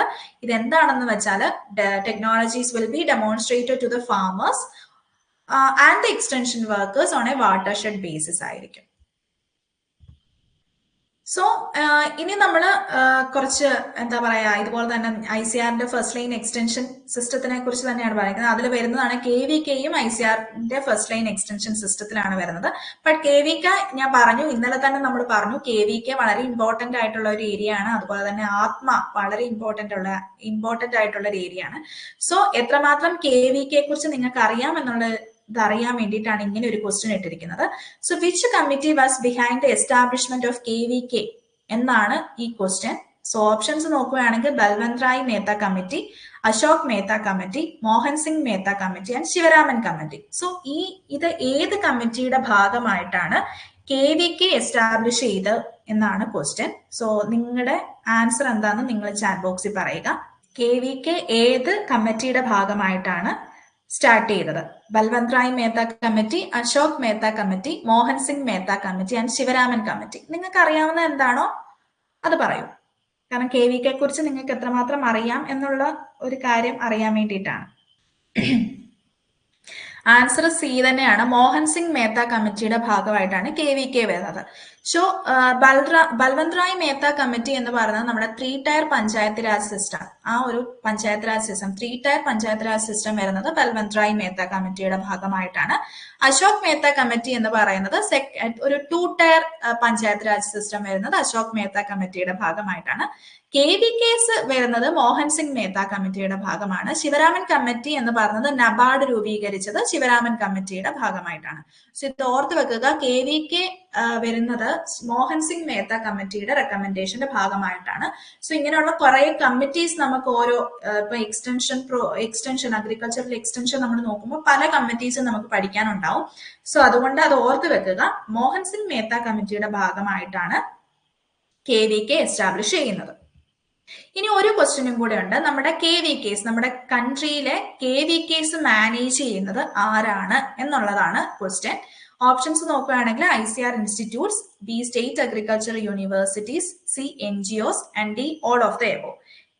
നമ്മുടെ കൺട്രിയിലെ KVKs മാനേജ് ചെയ്യുന്നത് ആരാണ് എന്നുള്ള ഒരു ക്വസ്റ്റ്യൻ ആണ്. വളരെ സൂക്ഷിച്ചു നോക്കുക, മാനേജ് ചെയ്യുന്നത് എന്നാണ്. KVKs മാനേജ് ചെയ്യുന്നത് ആരാണ്? അതെ, ഓൾ ദ എബോവ് ആണ്. കാരണം നിങ്ങൾ വളരെ ശ്രദ്ധിച്ച് തന്നെ നോക്കണം. കാരണം ക്വസ്റ്റ്യൻസ് വരുമ്പോൾ വളരെ ശ്രദ്ധിച്ച് നോക്കണം. KVKs in country in India are managed by ICR institutes ആണ്, സ്റ്റേറ്റ് അഗ്രികൾച്ചർ യൂണിവേഴ്സിറ്റീസ് ആണ്, NGOs ആണ്. നമ്മുടെ കേരളത്തിൽ തന്നെ നമുക്കറിയാം നമ്മുടെ KVKs ഒന്നെങ്കിൽ ICR ഇൻസ്റ്റിറ്റ്യൂട്ട്സിന്റെ അണ്ടറിലുള്ള KVKs ആയിരിക്കും, അല്ലെങ്കിൽ സ്റ്റേറ്റ് അഗ്രികൾച്ചർ യൂണിവേഴ്സിറ്റീസിന്റെ അണ്ടറിലുള്ളതാവാം, അല്ലെങ്കിൽ നോൺ ഗവൺമെന്റൽ ഓർഗനൈസേഷൻസ് അല്ലെങ്കിൽ NGOസിന്റെ അണ്ടറിലുള്ള KVKs ആയിരിക്കും. സോ KVKs മാനേജ് ചെയ്യുന്നത് ഈ 3 ഇൻസ്റ്റിറ്റ്യൂട്ട്സും ആണ്. ICR ആവാം, സ്റ്റേറ്റ് അഗ്രികൾച്ചർ യൂണിവേഴ്സിറ്റി ആവാം, NGO ആവാം. അതുപോലെ തന്നെ തമിഴ്നാട് അങ്ങനെയുള്ള കുറച്ച് സ്ഥലങ്ങളിൽ നോക്കുകയാണെങ്കിൽ ഡിപ്പാർട്ട്മെന്റ് ഓഫ് അഗ്രികൾച്ചർ മാനേജ് ചെയ്യുന്ന KVK ഉണ്ട്, ഡിപ്പാർട്ട്മെന്റ് ഓഫ് ഹോർട്ടിക്കൾച്ചർ മാനേജ് ചെയ്യുന്ന KVK ഉണ്ട്. ബട്ട് നമ്മുടെ കേരളത്തിൽ മെയിൻലി നമ്മൾ 3 രീതിയിലുള്ള KVKs ആണ് കാണുന്നത്. KVKs under ICR institute, KVKs under state agriculture university and KVKs under NGOs ആണ്. സോ KVK നമ്മുടെ കൺട്രിയിലെ KVK മാനേജ് ചെയ്യുന്നത് ഈ 3 ഇൻസ്റ്റിറ്റ്യൂട്ട്സ് ആണെങ്കിൽ പോലും KVKയുടെ ഫണ്ടിങ് എന്ന് പറയുന്നത് ICR ആയിരിക്കണം. അതുകൊണ്ട് തന്നെ ക്വസ്റ്റ്യൻ നോക്കുമ്പോൾ മാനേജ്ഡ് ആണോ അല്ലെങ്കിൽ ഫണ്ടിങ് ആണോ എന്ന് നോക്കുക. KVK ഫണ്ട് ചെയ്യുന്നത് ICR ഇൻസ്റ്റിറ്റ്യൂട്ട്സ് ആണ്, ബട്ട് KVKs മാനേജ് ചെയ്യുന്നത് ഇതിൽ ഏതുമാവാം. ഓക്കെ, അപ്പൊ നമുക്ക് കൃഷി വിജ്ഞാൻ കേന്ദ്ര അല്ലെങ്കിൽ KVK കുറിച്ച് നോക്കാം. KVK എന്ന് പറഞ്ഞാൽ അടുത്ത ഒരു ICRന്റെ ഫസ്റ്റ് ലൈൻ എക്സ്റ്റൻഷൻ പ്രോജക്റ്റ് ആണ്.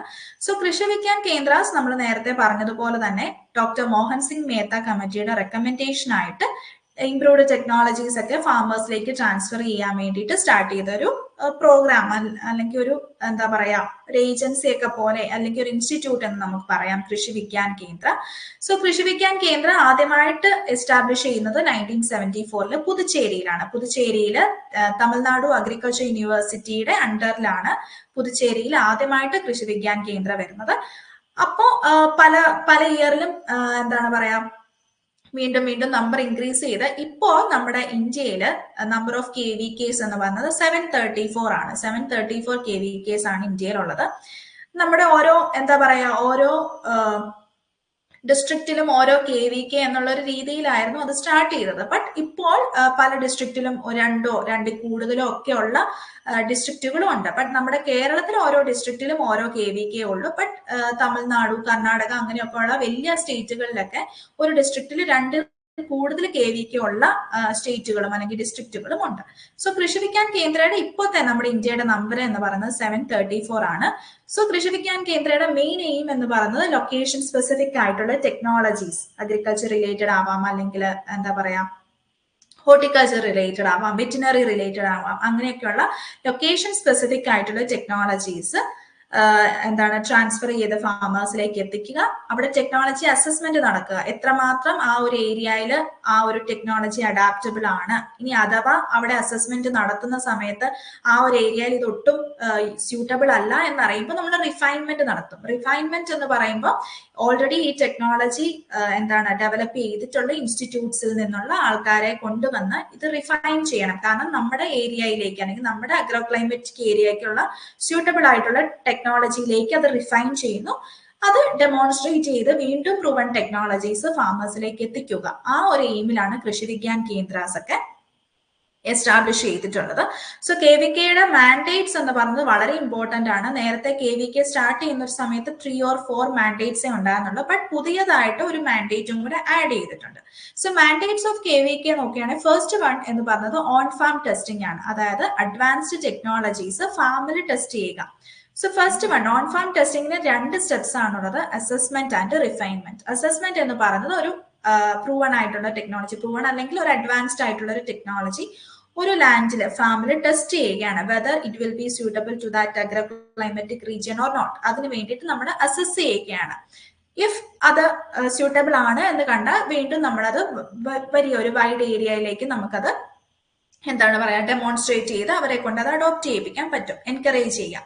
ബട്ട് അസസ്മെന്റ് നടത്തുന്ന സമയത്ത് നമ്മൾ കാണുകയാണ് നമ്മുടെ അഗ്രോ ക്ലൈമറ്റിക് റീജിയനിൽ ആ ഒരു ടെക്നോളജി സക്സസ്ഫുൾ അല്ല അല്ലെങ്കിൽ സ്യൂട്ടബിൾ ആവുന്നില്ല എന്ന് വരുമ്പോൾ നമ്മൾ റിഫൈൻമെന്റ് സ്റ്റെപ്പിലേക്ക് പോകും. റിഫൈൻമെന്റ് സ്റ്റെപ്പ് എന്ന് പറയുമ്പോൾ ആ അഡ്വാൻസ്ഡ് ടെക്നോളജി ഡെവലപ്പ് ചെയ്ത ഇൻസ്റ്റിറ്റ്യൂട്ടിലേക്ക് വീണ്ടും ആ ടെക്നോളജി റിഫൈൻ ചെയ്ത് നമ്മുടെ ക്ലൈമറ്റിക് റീജിയനിലേക്ക് അഡോപ്റ്റ് ചെയ്യുന്ന രീതിയിൽ അല്ലെങ്കിൽ അഡാപ്റ്റ് ചെയ്യുന്ന രീതിയിലാക്കി തരണം എന്ന് പറഞ്ഞിട്ടുള്ളൊരു റിഫൈൻമെന്റ് സ്റ്റെപ്പ് നടത്തുന്നു. റിഫൈൻമെന്റ് സ്റ്റെപ്പിന് ശേഷം വീണ്ടും നമ്മൾ നമ്മുടെ ഫാമിൽ ടെസ്റ്റ് ചെയ്യുന്നു, നമ്മുടെ ഓൺ ഫാം ടെസ്റ്റിംഗ് നടത്തുന്നു. സോ അതാണ് ഫസ്റ്റ് മാൻഡേറ്റ് ഓഫ് KVK എന്ന് പറയുന്നത്. നെക്സ്റ്റ് വൺ ആണ് ഫ്രണ്ട് ലൈൻ ഡെമോൺസ്ട്രേഷൻ എന്ന് പറയുന്നത്. ഫാമേഴ്സിന്റെ മുമ്പിൽ ഇപ്പം ഇംപ്രൂവ്ഡ് കൾട്ടിവേഷൻ പ്രാക്ടീസസ് ആവാം, അല്ലെങ്കിൽ ഒരു അഡ്വാൻസ്ഡ് ടെക്നോളജി ആവാം, അതൊക്കെ സയന്റിസ്റ്റ് വന്ന് ഫാമേഴ്സ് ഫീൽഡിൽ ടെസ്റ്റ് ചെയ്യുന്നു. അതാണ് ഫ്രണ്ട് ലൈൻ ഡെമോൺസ്ട്രേഷൻ. അല്ല അവരെ കാണിച്ചു കൊടുക്കുന്നു എങ്ങനെയാണ് ഈ ടെക്നോളജി ഒരു ഏരിയയിൽ എങ്ങനെ യൂസ് ചെയ്യാം എന്ന് അവരെ ഡെമോൺസ്ട്രേറ്റ് ചെയ്ത് കാണിച്ചു കൊടുക്കുന്നു. അതാണ് അടുത്ത മാൻഡേറ്റ് ഓഫ് KVK എന്ന് പറയുന്നത്. തേർഡ് മാൻഡേറ്റ് ഓഫ് KVK ആണ് capacity development of the farmers. ഫാമേഴ്സിന്റെ സ്കില്ല് ഡെവലപ്പ് ചെയ്യാനും അതുപോലെ തന്നെ എക്സ്റ്റൻഷൻ പേഴ്സണലിന്റെ സ്കില്ല് ഡെവലപ്പ് ചെയ്യാനും അവരുടെ നോളജ് അതുപോലെ തന്നെ സ്കിൽസ് ഒക്കെ കുറച്ചുകൂടെ അപ്ഡേറ്റ് ചെയ്യുക. അഗ്രികൾച്ചർ ടെക്നോളജീസ് അതുപോലെ തന്നെ ഇംപ്രൂവ്ഡ് അഗ്രികൾച്ചർ പ്രാക്ടീസസിനെ കുറിച്ചൊക്കെയുള്ള നോളജും സ്കില്ലും ഒക്കെ ഫാമേഴ്സിലും അതുപോലെ തന്നെ എക്സ്റ്റൻഷൻ പേഴ്സണലിലും ഡെവലപ്പ് ചെയ്യുക എന്നുള്ളതാണ് അടുത്ത മാൻഡേറ്റ്. നെക്സ്റ്റ് വൺ ആണ് KVK എന്ന് പറയുന്നത് ഒരു നോളജ് ആൻഡ് റിസോഴ്സ് സെന്റർ ആയിട്ട് ആക്ട് ചെയ്യുന്നു. നമ്മുടെയൊക്കെ KVKസിൽ വന്ന് നമുക്കറിയാം, നമ്മുടെ ഇൻപുട്ട് സപ്ലൈ ഉണ്ടാവും, അവിടെ സപ്ലൈസ് ഉണ്ടാവും, അതുപോലെ തന്നെ ഒരു നോളജ് സെന്റർ ആയിട്ട് ആക്ട് ചെയ്യും. എന്തൊരു ഡൗട്ട് ഫാമേഴ്സിനുണ്ടെങ്കിലും KVK അവിടെ ഒരു നോളജ് ആൻഡ് റിസോഴ്സ് സെന്റർ ആയിട്ട് ആക്ട് ചെയ്യും. ഇത്രയും മാൻഡേറ്റ്സ് ആയിരുന്നു നേരത്തെ KVKക്ക് ഉള്ളത്. ലേറ്റ് കുറച്ചുകൂടെ നേരത്തെ ഇപ്പോൾ ആഡ് ചെയ്ത ഒരു മാൻഡേറ്റ് ആണ് ICT വഴി, അല്ലെങ്കിൽ ഫാം അഡ്വൈസറീസ് ICT വഴി, അല്ലെങ്കിൽ ഇംപ്രൂവ്ഡ് ടെക്നോളജീസ്. ICT എന്നൊക്കെ പറയുമ്പോൾ പുതിയ ടെക്നോളജീസിൽ കൂടി അല്ലെങ്കിൽ പുതിയ മീഡിയയിൽ കൂടി ടെക്നോളജീസ് ഫാമേഴ്സിലേക്ക് എത്തിക്കുക എന്നുള്ളതും KVKയുടെ മാൻഡേറ്റ് ആണ്. സോ KVKക്ക് 5 മാൻഡേറ്റ് ആണുള്ളത്. KVKയുടെ മാൻഡേറ്റ്സ് വളരെ ഇമ്പോർട്ടന്റ് ആണ്. സോ ഇനി നമുക്ക് നോക്കേണ്ടത്, ഞാൻ പറഞ്ഞു ഓരോ ഡിസ്ട്രിക്റ്റിലും ഓരോ KVK എന്നുള്ള രീതിയിലാണ് നമ്മുടെ കേരളത്തിലുള്ളത്. അതുപോലെ തന്നെ നമ്മുടെ കേരളത്തിൽ KVKs വരുന്നത് ഒന്നെങ്കിൽ സ്റ്റേറ്റ് അഗ്രികൾച്ചർ യൂണിവേഴ്സിറ്റിയുടെ അണ്ടറിലായിരിക്കും, അല്ലെങ്കിൽ ICAR ഇൻസ്റ്റിറ്റ്യൂഷന്റെ അണ്ടറിലായിരിക്കും, അല്ലെങ്കിൽ NGOയുടെ അണ്ടറിലായിരിക്കും. സോ ഇത് എന്ന് പറയുന്നത് നമ്മുടെ കേരളയിലുള്ള KVKs ഏതൊക്കെയാണ്, അത് ഏത് ഇൻസ്റ്റിറ്റ്യൂട്ട്സിന്റെ അണ്ടറിൽ വരുന്നു എന്നാണ് ഉള്ളത്. സോ ഫസ്റ്റ് നമുക്ക് നോക്കുകയാണെങ്കിൽ KVKs അണ്ടർ ICARന്റെ കീഴിൽ വരുന്ന KVKs നമുക്കുള്ളത്, ഒന്ന് എന്ന് പറയുന്നത് KVK കായംകുളം, CPCRI റീജിയണൽ സ്റ്റേഷന്റെ അണ്ടറിലാണ് കായംകുളത്തെ KVK ഉള്ളത്. അത് ആലപ്പുഴ ഡിസ്ട്രിക്റ്റിലാണ്. നെക്സ്റ്റ് വണ്ണാണ് CPCRI KVK കാസർഗോഡിലെയും CPCRI റീജിയണൽ സ്റ്റേഷൻ അല്ലെങ്കിൽ CPCRIയുടെ ഭാഗമായിട്ടാണ് കാസർഗോഡ് ഡിസ്ട്രിക്റ്റിലുള്ള KVKയും ഉള്ളത്. അതും ICAR ഇൻസ്റ്റിറ്റ്യൂഷന്റെ കീഴിലാണ്. നെക്സ്റ്റ് വണ്ണാണ് KVK പെരുവണ്ണാമൊഴി, അത് ഇന്ത്യൻ ഇൻസ്റ്റിറ്റ്യൂട്ട് ഓഫ് സ്പൈസ് റിസർച്ചിന്റെ അണ്ടറിൽ വരുന്ന KVK ആണ്. കോഴിക്കോട് ഡിസ്ട്രിക്റ്റിലെ KVKയും ICARന്റെ അണ്ടറിലാണ് വരുന്നത്. ദെൻ എറണാകുളം ഡിസ്ട്രിക്റ്റിലെ KVKയും വരുന്നത് CMFRI, അതും ഒരു ICAR ഇൻസ്റ്റിറ്റ്യൂഷന്റെ കീഴിലാണ്. അപ്പം ആലപ്പുഴ, കാസർഗോഡ്, കോഴിക്കോട്, അതുപോലെ തന്നെ എറണാകുളം ഡിസ്ട്രിക്ട്സിലെ KVKs വരുന്നത് ICARന്റെ അണ്ടറിലുള്ള KVKs ആണ്. ദെൻ സ്റ്റേറ്റ് അഗ്രികൾച്ചർ യൂണിവേഴ്സിറ്റി അല്ലെങ്കിൽ കേരള അഗ്രികൾച്ചർ യൂണിവേഴ്സിറ്റീസിന്റെ അണ്ടറിൽ വരുന്ന KVK നമുക്ക് കാണാൻ പറ്റുന്നു. ഒന്ന് കുമരകത്ത് KVK, അത് ഡിസ്ട്രിക്ട് കോട്ടയത്തെ RARS കുമരകം, അവിടെയാണ് ഡിസ്ട്രിക്ട് കോട്ടയത്തെ KVK ഉള്ളത്. പിന്നെ KVK പന്നിയൂർ, ഡിസ്ട്രിക്ട് കണ്ണൂരിലെ വരുന്നത് KVK പന്നിയൂർ ആണ്. പിന്നെ മലപ്പുറം ഡിസ്ട്രിക്റ്റിലെ KVK വരുന്നത് Kelappaji college of agriculture and engineering Thavanur, ആ ഒരു കോളേജിന്റെ ഭാഗമായിട്ടാണ് വരുന്നത്. ദെൻ തൃശൂർ KVKയും നമ്മുടെ KVK വെള്ളാനിക്കര, അതും തൃശൂർ KVKയും സ്റ്റേറ്റ് അഗ്രികൾച്ചർ യൂണിവേഴ്സിറ്റിയുടെ അണ്ടറിലാണ്. കൊല്ലം KVK വരുന്നത് സദാനന്ദപുരത്തെ KVK വരുന്നതും സ്റ്റേറ്റ് അഗ്രികൾച്ചർ യൂണിവേഴ്സിറ്റിയുടെ അണ്ടറിലാണ്. അതുപോലെ തന്നെ വയനാട് ഡിസ്ട്രിക്റ്റിലെ KVK വരുന്നതും KVK അമ്പലവയൽ വരുന്നതും സ്റ്റേറ്റ് അഗ്രികൾച്ചർ യൂണിവേഴ്സിറ്റിയുടെ അണ്ടറിലാണ്. പാലക്കാട് ഡിസ്ട്രിക്റ്റിലെ വരുന്നതും KVK പട്ടാമ്പി, അതും സ്റ്റേറ്റ് അഗ്രികൾച്ചർ യൂണിവേഴ്സിറ്റിയുടെ അണ്ടറിലാണ് വരുന്നത്. ദെൻ വരുന്നതാണ് നമുക്ക് 3 KVKs ആണ്, നമ്മുടെ കേരളത്തിലെ 3 KVKs ആണ് NGOയുടെ അണ്ടറിലുള്ളത്. അത് ഒന്ന് വരുന്നത് ഇടുക്കി ഡിസ്ട്രിക്റ്റിലെ ശാന്തമ്പാറ ബാപ്പുജി സേവക് സമാജ് എന്ന് പറഞ്ഞിട്ടുള്ള ഒരു KVK ആണ്. ദെൻ പത്തനംതിട്ട ഡിസ്ട്രിക്റ്റിലെ Christian agency for rural development, അല്ലെങ്കിൽ നമുക്ക് എപ്പോഴും കേട്ടിട്ടുള്ള കാർഡ് എന്ന് പറയുന്ന പത്തനംതിട്ടയിലെ KVKയും NGOയുടെ അണ്ടറിലാണ്. അതുപോലെ തിരുവനന്തപുരം ഡിസ്ട്രിക്റ്റിലെ മിത്രാനികേതൻ എന്ന് പറയുന്ന KVKയും NGOയുടെ അണ്ടറിലാണ്. സോ ഇത് ഓർത്തിരിക്കുക, നമ്മുടെ കേരളത്തിലെ KVKs, ഓരോ KVKയും ഏത് ഇൻസ്റ്റിറ്റ്യൂഷന്റെ അണ്ടറിലാണ് വരുന്നത്, ICARന്റെ അണ്ടറിലാണോ വരുന്നത്, അതോ സ്റ്റേറ്റ് അഗ്രികൾച്ചർ യൂണിവേഴ്സിറ്റിയുടെ അണ്ടറിലാണോ വരുന്നത്, അല്ലെങ്കിൽ NGOയുടെ അണ്ടറിലാണോ വരുന്നത്. ഇത് ഓർത്തിരിക്കുക. ഓരോ ഡിസ്ട്രിക്റ്റിലെയും KVK എവിടെയാണ്, അത് ഏത് ഇൻസ്റ്റിറ്റ്യൂഷന്റെ അണ്ടറിലാണ് വരുന്നത് എന്നത് വളരെ ഇമ്പോർട്ടന്റ് ആണ്, അത് ഓർത്തിരിക്കുക. സോ അതാണ് third ICAR first line extension project എന്ന് പറയുന്നത്. നമ്മൾ 3 ഇപ്പൊ തന്നെ പഠിച്ചു. നാഷണൽ ഡെമോൺസ്ട്രേഷൻ പഠിച്ചു, അതുപോലെ തന്നെ ഓപ്പറേഷണൽ റിസർച്ച് പ്രോജക്റ്റ് പഠിച്ചു. നെക്സ്റ്റ് വൺ KVK പഠിച്ചു. ഇനി വരുന്ന ഒരു ലാസ്റ്റ് വൺ, ഞാൻ പറഞ്ഞു 4 ICAR first line extension project എന്ന് പറയുന്നത്. അടുത്തതാണ് lab to land programme. Lab to land programme എന്ന് പറയുന്നത് വളരെ ക്ലിയർ ആയിട്ട് ആ പേരിൽ നിന്ന് തന്നെ നമുക്ക് മനസ്സിലാക്കാം. അതായത് ലാബിൽ നടത്തുന്ന അല്ലെങ്കിൽ ലാബിൽ നടത്തുന്ന റിസർച്ചിൽ നിന്നുള്ള കാര്യങ്ങൾ ലാൻഡിലേക്ക് എത്തിക്കുക എന്നുള്ള ഒരു എയിമിൽ സ്റ്റാർട്ട് ചെയ്ത ഒരു പ്രോഗ്രാമാണ് ലാബ് ടു ലാൻഡ് പ്രോഗ്രാം എന്ന് പറയുന്നത്. ഈ പ്രോഗ്രാം ലോഞ്ച് ചെയ്തത് 1979 1979 എന്ന് പറയുമ്പോൾ നമ്മുടെ ICARന്റെ ഗോൾഡൻ ജൂബിലി സെലിബ്രേഷന്റെ ഭാഗമായിട്ട് ഞാൻ പറഞ്ഞു 16 ജൂലൈ 1929 ICAR അല്ലെങ്കിൽ Indian council of agriculture research establish ചെയ്യുന്നത്. സോ അതിനുശേഷം 50 ഇയേഴ്സ് സെലിബ്രേഷന്റെ സമയത്ത്, ഗോൾഡൻ ജൂബിലി സെലിബ്രേഷന്റെ സമയത്താണ് ലാബ് ടു ലാൻഡ് പ്രോഗ്രാം എന്ന് പറഞ്ഞിട്ടുള്ള ഒരു പ്രോഗ്രാം സ്റ്റാർട്ട് ചെയ്യുന്നത് 1979. ഈ ഒരു പ്രോഗ്രാമിന്റെ ഒബ്ജക്റ്റീവ് എന്ന് പറയുന്നത് സ്മോൾ ആൻഡ് മാർജിനൽ ഫാമേഴ്സിന്റെയും അതുപോലെ തന്നെ അഗ്രികൾച്ചറൽ ലേബറേഴ്സിന്റെയും particularly scheduled caste and scheduled tribes ആയവരുടെ എക്കണോമിക് കണ്ടീഷൻ ഇംപ്രൂവ് ചെയ്യുകയാണെന്നാണ്. സോ എക്കണോമിക് കണ്ടീഷൻ എങ്ങനെ ഇംപ്രൂവ് ചെയ്യുകയാണെന്ന് വെച്ചിട്ടുണ്ടെങ്കിൽ ഇംപ്രൂവ്ഡ് ടെക്നോളജീസ് ഒക്കെ, അതായത് അഗ്രികൾച്ചറൽ യൂണിവേഴ്സിറ്റീസിലും അതുപോലെ തന്നെ റിസർച്ച് ഇൻസ്റ്റിറ്റ്യൂട്ട്സിലും അതുപോലെ തന്നെ ICAR ഇൻസ്റ്റിറ്റ്യൂട്ട്സിലും ഒക്കെ ഡെവലപ്പ് ചെയ്തിട്ടുള്ള ഇംപ്രൂവ്ഡ് ടെക്നോളജി അവരിലേക്ക് ട്രാൻസ്ഫർ ചെയ്യുന്നു, അതായത് ലാബിൽ നിന്നും ലാൻഡിലേക്ക് എത്തിക്കുന്നു. അതാണ് lab to land programme. So നമ്മൾ 4 ഫസ്റ്റ് ലൈൻ എക്സ്റ്റൻഷൻ പ്രോജക്ട്സ് നമ്മൾ പറഞ്ഞു. ഈ 4 ഫസ്റ്റ് ലൈൻ എക്സ്റ്റൻഷൻ പ്രോജക്ട്സ് നോക്കുകയാണെങ്കിൽ നമുക്ക് നാഷണൽ ഡെമോൺസ്ട്രേഷൻ ഉണ്ട്, ഓപ്പറേഷണൽ റിസർച്ച് പ്രോജക്റ്റ് ഉണ്ട്, KVK ഉണ്ട്, പിന്നെ ലാബ് ടു ലാൻഡ് പ്രോഗ്രാം ഉണ്ട്. സോ 1 April 1992 ഈ 3 പ്രോജക്ട്സും, അതായത് നാഷണൽ ഡെമോൺസ്ട്രേഷനും ഓപ്പറേഷണൽ റിസർച്ച് പ്രോജക്റ്റും അതുപോലെ തന്നെ ലാബ് ടു ലാൻഡ് പ്രോഗ്രാമും കൂടെ KVK ആയിട്ട് മെർജ് ചെയ്തു. ഈ എല്ലാ നാഷണൽ ഡെമോൺസ്ട്രേഷന്റെയും അതുപോലെ തന്നെ ഓപ്പറേഷണൽ റിസർച്ച് പ്രോജക്റ്റിന്റെയും അതുപോലെ തന്നെ ലാബ് ടു ലാൻഡ് പ്രോഗ്രാമിന്റെയും എല്ലാ ഒബ്ജക്റ്റീവ്സും കൂടെ കൂടി ഇപ്പോൾ KVKയിലാണ് ഈ കാര്യങ്ങളെല്ലാം നടക്കുന്നത്. സോ ഇതെല്ലാം കൂടെ മെർജ് ചെയ്ത് KVK ആയിട്ട് മാറ്റി. അതാണ് 1 April 1992 ഇതെല്ലാ പ്രോഗ്രാമും കൂടെ KVK ആയിട്ട് മെർജ് ചെയ്തു. സോ അതാണ് ലാബ് ടു ലാൻഡ് പ്രോഗ്രാം. ഏത് ഇയറിലാണ് ഈ 3 പ്രോജക്ട്സ്, അതായത് national demonstration, operational research project and lab to land പ്രോഗ്രാമും കൂടെ KVKയുമായിട്ട് മെർജ് ചെയ്തത് എന്ന് ഓർത്തിരിക്കുക. സോ ഇത്രയും നേരം നമ്മൾ കണ്ടത് എന്ന് പറയുന്നത് ICARന്റെ ഫസ്റ്റ് ലൈൻ എക്സ്റ്റൻഷൻ പ്രോജക്ട്സ് ആയിരുന്നു. ഇനി നമുക്ക് നോക്കാനുള്ളത് ട്രാൻസ്ഫർ ഓഫ് ടെക്നോളജി പ്രോഗ്രാംസ് ആണ്. സോ ടെക്നോളജീസ് ലാൻഡിലേക്ക് അല്ലെങ്കിൽ എന്താണ് പറയാ ഫാമേഴ്സിലേക്ക് ട്രാൻസ്ഫർ ചെയ്യാൻ വേണ്ടിയിട്ട് സ്റ്റാർട്ട് ചെയ്ത ടെക്നോളജി ട്രാൻസ്ഫർ പ്രോഗ്രാംസ് ആണ് നമ്മൾ ഇനി നോക്കുന്നത്. അതിൽ ഫസ്റ്റ് വൺ ആണ് ട്രെയിനിങ് ആൻഡ് വിസിറ്റ് സിസ്റ്റം എന്ന് പറഞ്ഞത്. സോ ഇന്നലെ നമ്മുടെ എക്സ്റ്റൻഷൻ അപ്രോച്ചസ് നോക്കിയപ്പോൾ ട്രെയിനിങ് ആൻഡ് വിസിറ്റ് അപ്രോച്ച് കണ്ടിരുന്നു. അപ്പൊ ഞാൻ പറഞ്ഞിരുന്നു ഡീറ്റെയിൽഡ് ആയിട്ട് നമ്മൾ ട്രെയിനിങ് ആൻഡ് വിസിറ്റ് സിസ്റ്റത്തിനെ കുറിച്ച് പഠിക്കുമെന്ന്.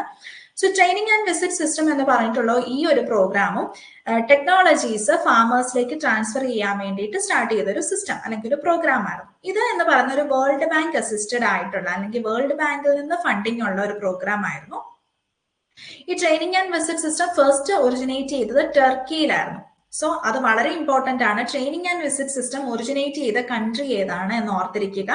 അത് ഒറിജിനേറ്റ് ചെയ്ത ഇയർ എന്ന് പറയുന്നത് 1973 and the person who is associated with the training and visit system എന്ന് പറയുന്നത് ഡാനിയൽ ബെനർ ആണ്. സോ ഡാനിയൽ ബെനർ 1973 ടർക്കിയിലാണ് ആദ്യമായിട്ട് training and visit system start ചെയ്യുന്നത്. ലേറ്റർ ഇൻ 1974 ഇന്ത്യയിൽ അത് സ്റ്റാർട്ട് ചെയ്തു. അതുപോലെ തന്നെ 1975 നേപ്പാളിലും സ്റ്റാർട്ട് ചെയ്തു. സോ ഇവിടെ ഈ ഒരു പ്രോഗ്രാമിന്റെ ട്രെയിനിങ് ആൻഡ് വിസിറ്റ് സിസ്റ്റത്തിന്റെ ഒരു ബേസ് ലെവൽ എക്സ്റ്റൻഷൻ ഫംഗ്ഷണറി എന്ന് പറയുന്നത് വില്ലേജ് ലെവൽ വർക്കർ ആയിരിക്കും. നമ്മൾ ഇന്നലെ ഒരു പ്രോഗ്രാം കണ്ടപ്പോഴും വില്ലേജ് ലെവൽ വർക്കറിനെ കുറിച്ച് പറഞ്ഞു, അതുപോലെ തന്നെ വില്ലേജ് ഗൈഡിനെ കുറിച്ച് പറഞ്ഞു. അപ്പൊ ഞാൻ നേരത്തെ അപ്പൊ തന്നെ നമ്മൾ പറയുന്നു എക്സ്റ്റൻഷൻ പേഴ്സണൽ, വില്ലേജ് ഗൈഡ് അല്ലെങ്കിൽ വില്ലേജ് ലെവൽ വർക്കർ എന്ന് പറയുന്നത് ഒരു എക്സ്റ്റൻഷൻ പേഴ്സണൽ ആണ് എന്ന് പറയുന്നു. സോ ട്രെയിനിങ് ആൻഡ് വിസിറ്റ് സിസ്റ്റത്തിലെ ഒരു ബേസ് ലെവൽ എക്സ്റ്റൻഷൻ ഫംഗ്ഷണറി എന്ന് പറയുന്നത് വില്ലേജ് ലെവൽ വർക്കർ ആയിരിക്കും.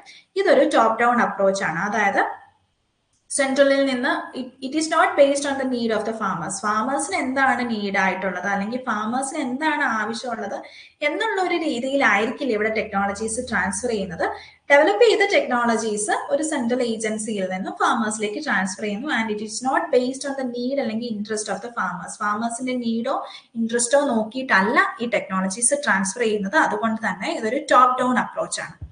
സോ ഈ ഒരു പ്രോഗ്രാമിന്റെ ഒരു റേഷ്യോ, ഒരു എക്സ്റ്റൻഷൻ ഏജന്റും ഫാർമറുമായിട്ടൊക്കെ ഉള്ള ഒരു റേഷ്യോ നോക്കുകയാണെങ്കിൽ 1:800 ആണ്. ഒരു എക്സ്റ്റൻഷൻ പേഴ്സണൽ 800 ഫാമേഴ്സിന് എന്നുള്ള ഒരു രീതിയിലാണ് ഈ ഒരു ട്രെയിനിങ് ആൻഡ് വിസിറ്റ് സിസ്റ്റത്തിന്റെ റേഷ്യോ എന്ന് പറയുന്നത്. സോ ഈ റേഷ്യോ ഓർത്ത് വെക്കുക. The ratio of extension agent to farmer എന്ന് പറഞ്ഞത് 1:800 ആണ് training and visit system. But ഇന്ന് എന്ന് പറയുന്നത് അത് ഇതിലും വളരെ വലിയ റേഷ്യോ ആയിപ്പോയിട്ടു. അറൌണ്ട് ഒരു മോർ ദാൻ 1000 ഫാമേഴ്സിന് ഒരു എക്സ്റ്റൻഷൻ ഏജന്റ് എന്നുള്ള ഒരു അവസ്ഥയാണ് ഇന്നത്തെ കാലത്തുള്ളത്. സോ ട്രെയിനിങ് ആൻഡ് വിസിറ്റ് സിസ്റ്റത്തിലെ ratio of extension agent to farmer എന്ന് പറയുന്നത് 1:800 ആണ്. ട്രെയിനിങ് ആൻഡ് വിസിറ്റ് സിസ്റ്റത്തിന്റെ ഒരു ഫീച്ചേഴ്സ് നോക്കുകയാണെങ്കിൽ പ്രൊഫഷണലിസം, ഒരു പ്രൊഫഷണൽ ആയിട്ടുള്ള ഒരു എക്സ്റ്റൻഷൻ ഫംഗ്ഷണറി വിൽ ബി ദെയർ. അതുപോലെ തന്നെ ഒരു സിംഗിൾ ലൈൻ ഓഫ് കമാൻഡ് ആയിരിക്കും. ടോപ്പ് ഡൗൺ അപ്രോച്ച് ആണെന്ന് പറഞ്ഞു. വില്ലേജ് ലെവൽ വർക്കർ ആയിരിക്കും ഇവിടെ സിംഗിൾ ലൈൻ ഓഫ് കമാൻഡ് ആയിട്ട് ആക്ട് ചെയ്യുന്നത്. അതുപോലെ തന്നെ ഒരു ടൈം ബൗണ്ട് വർക്ക് അല്ലെങ്കിൽ ഒരു കോൺസെൻട്രേഷൻ പ്രിൻസിപ്പിൾ ഒക്കെയാണ് ട്രെയിനിങ് ആൻഡ് വിസിറ്റ് സിസ്റ്റത്തിൽ ഫോളോ ചെയ്യുന്നത്. സോ ഇതൊരു ട്രാൻസ്ഫർ ഓഫ് ടെക്നോളജി പ്രോഗ്രാം ആണ്. ഇത് വന്നത് 1973 ടർക്കിയിലാണ് ഫസ്റ്റ് സ്റ്റാർട്ട് ചെയ്തത് എന്ന് ഓർക്കുക. ഡാനിയൽ ബെനർ എന്ന് പറഞ്ഞിട്ടുള്ള പേഴ്സൺ ആണ് ട്രെയിനിങ് ആൻഡ് വിസിറ്റ് സിസ്റ്റത്തിന് അസോസിയേറ്റ് ചെയ്തിരിക്കുന്നത്. ദെൻ വില്ലേജ് ലെവൽ വർക്കർ ആയിരിക്കും ഇവിടുത്തെ baseline extension functionary and ratio of extension personnel to farmer എന്ന് പറയുന്നത് 1:800 ആയിരിക്കും. സോ അടുത്ത ഒരു ട്രാൻസ്ഫർ ഓഫ് ടെക്നോളജി ട്രാൻസ്ഫർ ചെയ്യാൻ വേണ്ടിയിട്ട് ICR സ്റ്റാർട്ട് ചെയ്ത ഒരു പ്രോഗ്രാമാണ് ഇൻസ്റ്റിറ്റ്യൂഷണൽ വില്ലേജ് ലിങ്കേജ് പ്രോഗ്രാം എന്ന് പറയുന്നത്. ഈ institutional village linkage programme start ചെയ്യുന്നത് 1995-96 ആ ഒരു ഫിനാൻഷ്യൽ ഇയർ ആണ്.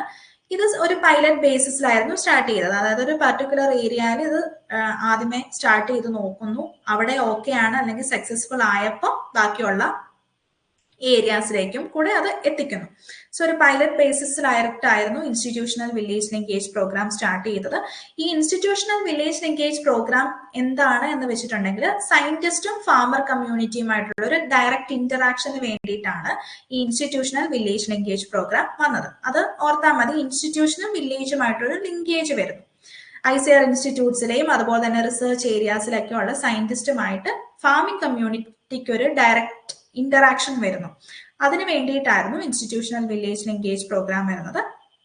സോ ഈ ഒരു പ്രോഗ്രാമിന്റെ ഭാഗമായിട്ട് റിസർച്ചിലൊക്കെ ഫാമേഴ്സിന്റെ പാർട്ടിസിപ്പേഷൻ വരുന്നു, അവരുടെ കോപ്പറേഷൻ വരുന്നു, അങ്ങനെയുള്ള കാര്യങ്ങളൊക്കെ വരുന്നു. പിന്നെ ഈ ഒരു ഇൻസ്റ്റിറ്റ്യൂഷണൽ വില്ലേജ് ലിങ്കേജ് പ്രോഗ്രാം എന്ന് പറയുന്നത് പ്രൊഡക്ഷൻ എന്ന് പറയുന്നത് അഗ്രോ എക്കോസിസ്റ്റം അനാലിസിസിന്റെ ഭാഗമായിട്ട് നടത്തണമെന്നാണ്. അതായത് ഓരോ അഗ്രോ ക്ലൈമറ്റിക് റീജിയൻ അല്ലെങ്കിൽ അഗ്രോ എക്കോസിസ്റ്റത്തിലും ഓരോ രീതിയിലുള്ള ടെക്നോളജി ആയിരിക്കണം വേണ്ടത്, ഓരോ രീതിയിലുള്ള മെത്തേഡ്സ് ആയിരിക്കും യൂസ് ചെയ്യേണ്ടത്. സോ ഇൻസ്റ്റിറ്റ്യൂഷണൽ വില്ലേജ് ലിങ്കേജ് പ്രോഗ്രാമിന്റെ ഭാഗമായിട്ട് പ്രൊഡക്ഷൻ എന്ന് പറയുന്നത് ഒരു അഗ്രോ എക്കോസിസ്റ്റം അനാലിസിസ് ഭാഗമായിട്ട് നടത്തണം എന്നാണ് പറയുന്നത്. സോ ഈ institutional village linkage program implement ചെയ്യുന്നത് ഒന്നെങ്കിൽ ICR ഇൻസ്റ്റിറ്റ്യൂട്ട്സ് വഴിയാവാം, അല്ലെങ്കിൽ സ്റ്റേറ്റ് അഗ്രികൾച്ചറൽ യൂണിവേഴ്സിറ്റീസ് വഴിയാവാം, അല്ലെങ്കിൽ റീജിയണൽ റിസർച്ച് സ്റ്റേഷൻസ് വഴിയാവാം, അങ്ങനെ KVKs വഴിയാവാം. അങ്ങനെയുള്ള ഇൻസ്റ്റിറ്റ്യൂട്ട്സ് വഴിയായിരിക്കും institutional village linkage program implement ചെയ്യുന്നത്. ഇവിടെ ഇമ്പോർട്ടന്റ് ആയിട്ട് നോക്കേണ്ടത് എന്താണെന്ന് വെച്ചാൽ സ്റ്റാർട്ട് ചെയ്തത് ICR ആണ്, പൈലറ്റ് ബേസിസിലാണ് സ്റ്റാർട്ട് ചെയ്തത്. ആൻഡ് ഇവിടെ പ്രൊഡക്ഷൻ എന്ന് പറയുന്നത് അഗ്രോ എക്കോസിസ്റ്റം അനാലിസിസ് വഴിയായിരിക്കും. അതുപോലെ തന്നെ there will be A direct interaction between the scientist and the farming community. അതാണ് ഇൻസ്റ്റിറ്റ്യൂഷണൽ വില്ലേജ് ലിങ്കേജ് പ്രോഗ്രാം. അടുത്തതാണ് ഒരു ട്രാൻസ്ഫർ ഓഫ് ടെക്നോളജിക്ക് വേണ്ടിയിട്ട് തന്നെയുള്ള അടുത്തൊരു പ്രോഗ്രാമാണ് നാഷണൽ അഗ്രികൾച്ചറൽ ടെക്നോളജി പ്രോജക്ട് അല്ലെങ്കിൽ NATP എന്ന് പറയും. ഈ ഒരു പ്രോഗ്രാം സ്റ്റാർട്ട് ചെയ്തത് 1998 ജൂണിലാണ്. ICR സ്റ്റാർട്ട് ചെയ്ത ഒരു പ്രോഗ്രാമാണ്. ഈ ഒരു പ്രോഗ്രാമും വേൾഡ് ബാങ്ക് അസിസ്റ്റഡ് ആയിരുന്നു. സോ ഈ ഒരു പ്രോഗ്രാമിന്റെ ഭാഗമായിട്ടാണ് നമ്മളൊക്കെ കാണുന്ന ആത്മ എന്ന് പറഞ്ഞിട്ടുള്ള ആ ഒരു എന്താ പറയുക ഇൻസ്റ്റിറ്റ്യൂഷണൽ മെക്കാനിസം എസ്റ്റാബ്ലിഷ് ചെയ്യുന്നത് തന്നെ നാഷണൽ അഗ്രികൾച്ചർ ടെക്നോളജി പ്രോജക്റ്റിന്റെ ഭാഗമായിട്ടാണ്. എന്തിനാണെന്ന് വെച്ചിട്ടുണ്ടെങ്കിൽ ടെക്നോളജീസ് ഫാമിംഗ് കമ്മ്യൂണിറ്റിയിലേക്ക് എത്തിക്കാൻ വേണ്ടിയിട്ട് സ്റ്റാർട്ട് ചെയ്തതായിരുന്നു ആത്മ എന്ന് പറഞ്ഞിട്ടുള്ള ഒരു ഇൻസ്റ്റിറ്റ്യൂഷണൽ മെക്കാനിസം. സോ ഇത് ഒരു ബോട്ടം അപ്പ് പ്ലാനിംഗ് പ്രൊസീജിയർ ആണ് നാഷണൽ അഗ്രികൾച്ചർ ടെക്നോളജി പ്രോജക്റ്റിൽ നോക്കുന്നത്. അതായത് ഫാമേഴ്സിന്റെ നീഡ്സും അതുപോലെ തന്നെ ഫാമേഴ്സിന്റെ ഇൻട്രസ്റ്റും മനസ്സിലാക്കി അവർക്ക് വേണ്ട ഇംപ്രൂവ്ഡ് ടെക്നോളജീസ് അല്ലെങ്കിൽ ഇംപ്രൂവ്ഡ് കൾട്ടിവേഷൻ പ്രാക്ടീസസ് അവരിലേക്ക് എത്തിച്ചു കൊടുക്കുന്നു. അതുകൊണ്ട് തന്നെ നാഷണൽ അഗ്രികൾച്ചർ ടെക്നോളജി പ്രോജക്റ്റ് എന്ന് പറയുന്നത് ഒരു ബോട്ടം അപ്പ് പ്ലാനിംഗ് പ്രൊസീജിയർ ആണ് ഫോളോ ചെയ്യുന്നത്. അതുപോലെ തന്നെ ഇവിടെ ഒരു ഇൻക്രീസ്ഡ് യൂസ് ഓഫ് ICTs അല്ലെങ്കിൽ ഇൻക്രീസ്ഡ് യൂസ് ഓഫ് അഡ്വാൻസ്ഡ് മീഡിയാസും അതുപോലെ തന്നെ ജെൻഡർ കൺസേണും ഒക്കെ വളരെയധികം ഇൻക്ലൂഡ് ചെയ്തിട്ടാണ് നാഷണൽ അഗ്രികൾച്ചർ ടെക്നോളജി പ്രോജക്റ്റ് വന്നിട്ടുള്ളത്. അപ്പം ആത്മ ഏത് പ്രോജക്റ്റിന്റെ ഭാഗമായിട്ടാണ് എസ്റ്റാബ്ലിഷ് ചെയ്തിട്ടുണ്ട് എന്നൊക്കെ നോക്കുകയാണെങ്കിൽ നാഷണൽ അഗ്രികൾച്ചർ ടെക്നോളജി പ്രോജക്റ്റിന്റെ ഭാഗമായിട്ടാണ് ആത്മ അല്ലെങ്കിൽ agriculture technology management agency establish ആവുന്നത്. സോ ഇനി നമ്മൾ ഞാൻ പറഞ്ഞു ആത്മയെ കുറിച്ച് പറഞ്ഞു, അതുകൊണ്ട് തന്നെ ഒരു ക്വസ്റ്റ്യൻ രൂപത്തിൽ ഞാനത് കൊടുത്തിരിക്കുകയാണ്. The scheme which provides an institutional mechanism for coordination and management of agricultural extension system in the district എന്നൊരു രീതിയിൽ അത് ക്വസ്റ്റ്യൻ ആയിട്ട് കൊടുത്തിരിക്കുകയാണ്. സോ അതിന്റെ ആൻസർ ആത്മ എന്ന് തന്നെയാണ്, അഗ്രികൾച്ചർ ടെക്നോളജി മാനേജ്മെന്റ് ഏജൻസിയാണ്. സോ ഇൻസ്റ്റിറ്റ്യൂഷണൽ മെക്കാനിസം അല്ലെങ്കിൽ ഒരു ടെക്നോളജി ട്രാൻസ്ഫറിന്റെ ഒരു കോർഡിനേഷനും മാനേജ്മെന്റും എല്ലാം ഒരു ഡിസ്ട്രിക്റ്റിൽ നടത്താൻ വേണ്ടിയിട്ട് സ്റ്റാർട്ട് ചെയ്ത ഒരു അഗ്രികൾച്ചറൽ എക്സ്റ്റൻഷൻ സിസ്റ്റം ആണ് അല്ലെങ്കിൽ ഒരു ഇൻസ്റ്റിറ്റ്യൂഷണൽ മെക്കാനിസം ആണ് അഗ്രികൾച്ചർ ടെക്നോളജി മാനേജ്മെന്റ് ഏജൻസി അല്ലെങ്കിൽ ആത്മ എന്ന് പറയുന്നത്. സോ ആത്മ വളരെ ഇമ്പോർട്ടന്റ് ആണ്. നമ്മൾ KVK കണ്ട പോലെ തന്നെ വളരെ ഇമ്പോർട്ടന്റ് ആയിട്ടുള്ള ഒരു ഇൻസ്റ്റിറ്റ്യൂഷണൽ മെക്കാനിസം ആണ് ആത്മ എന്ന് പറയുന്നത്.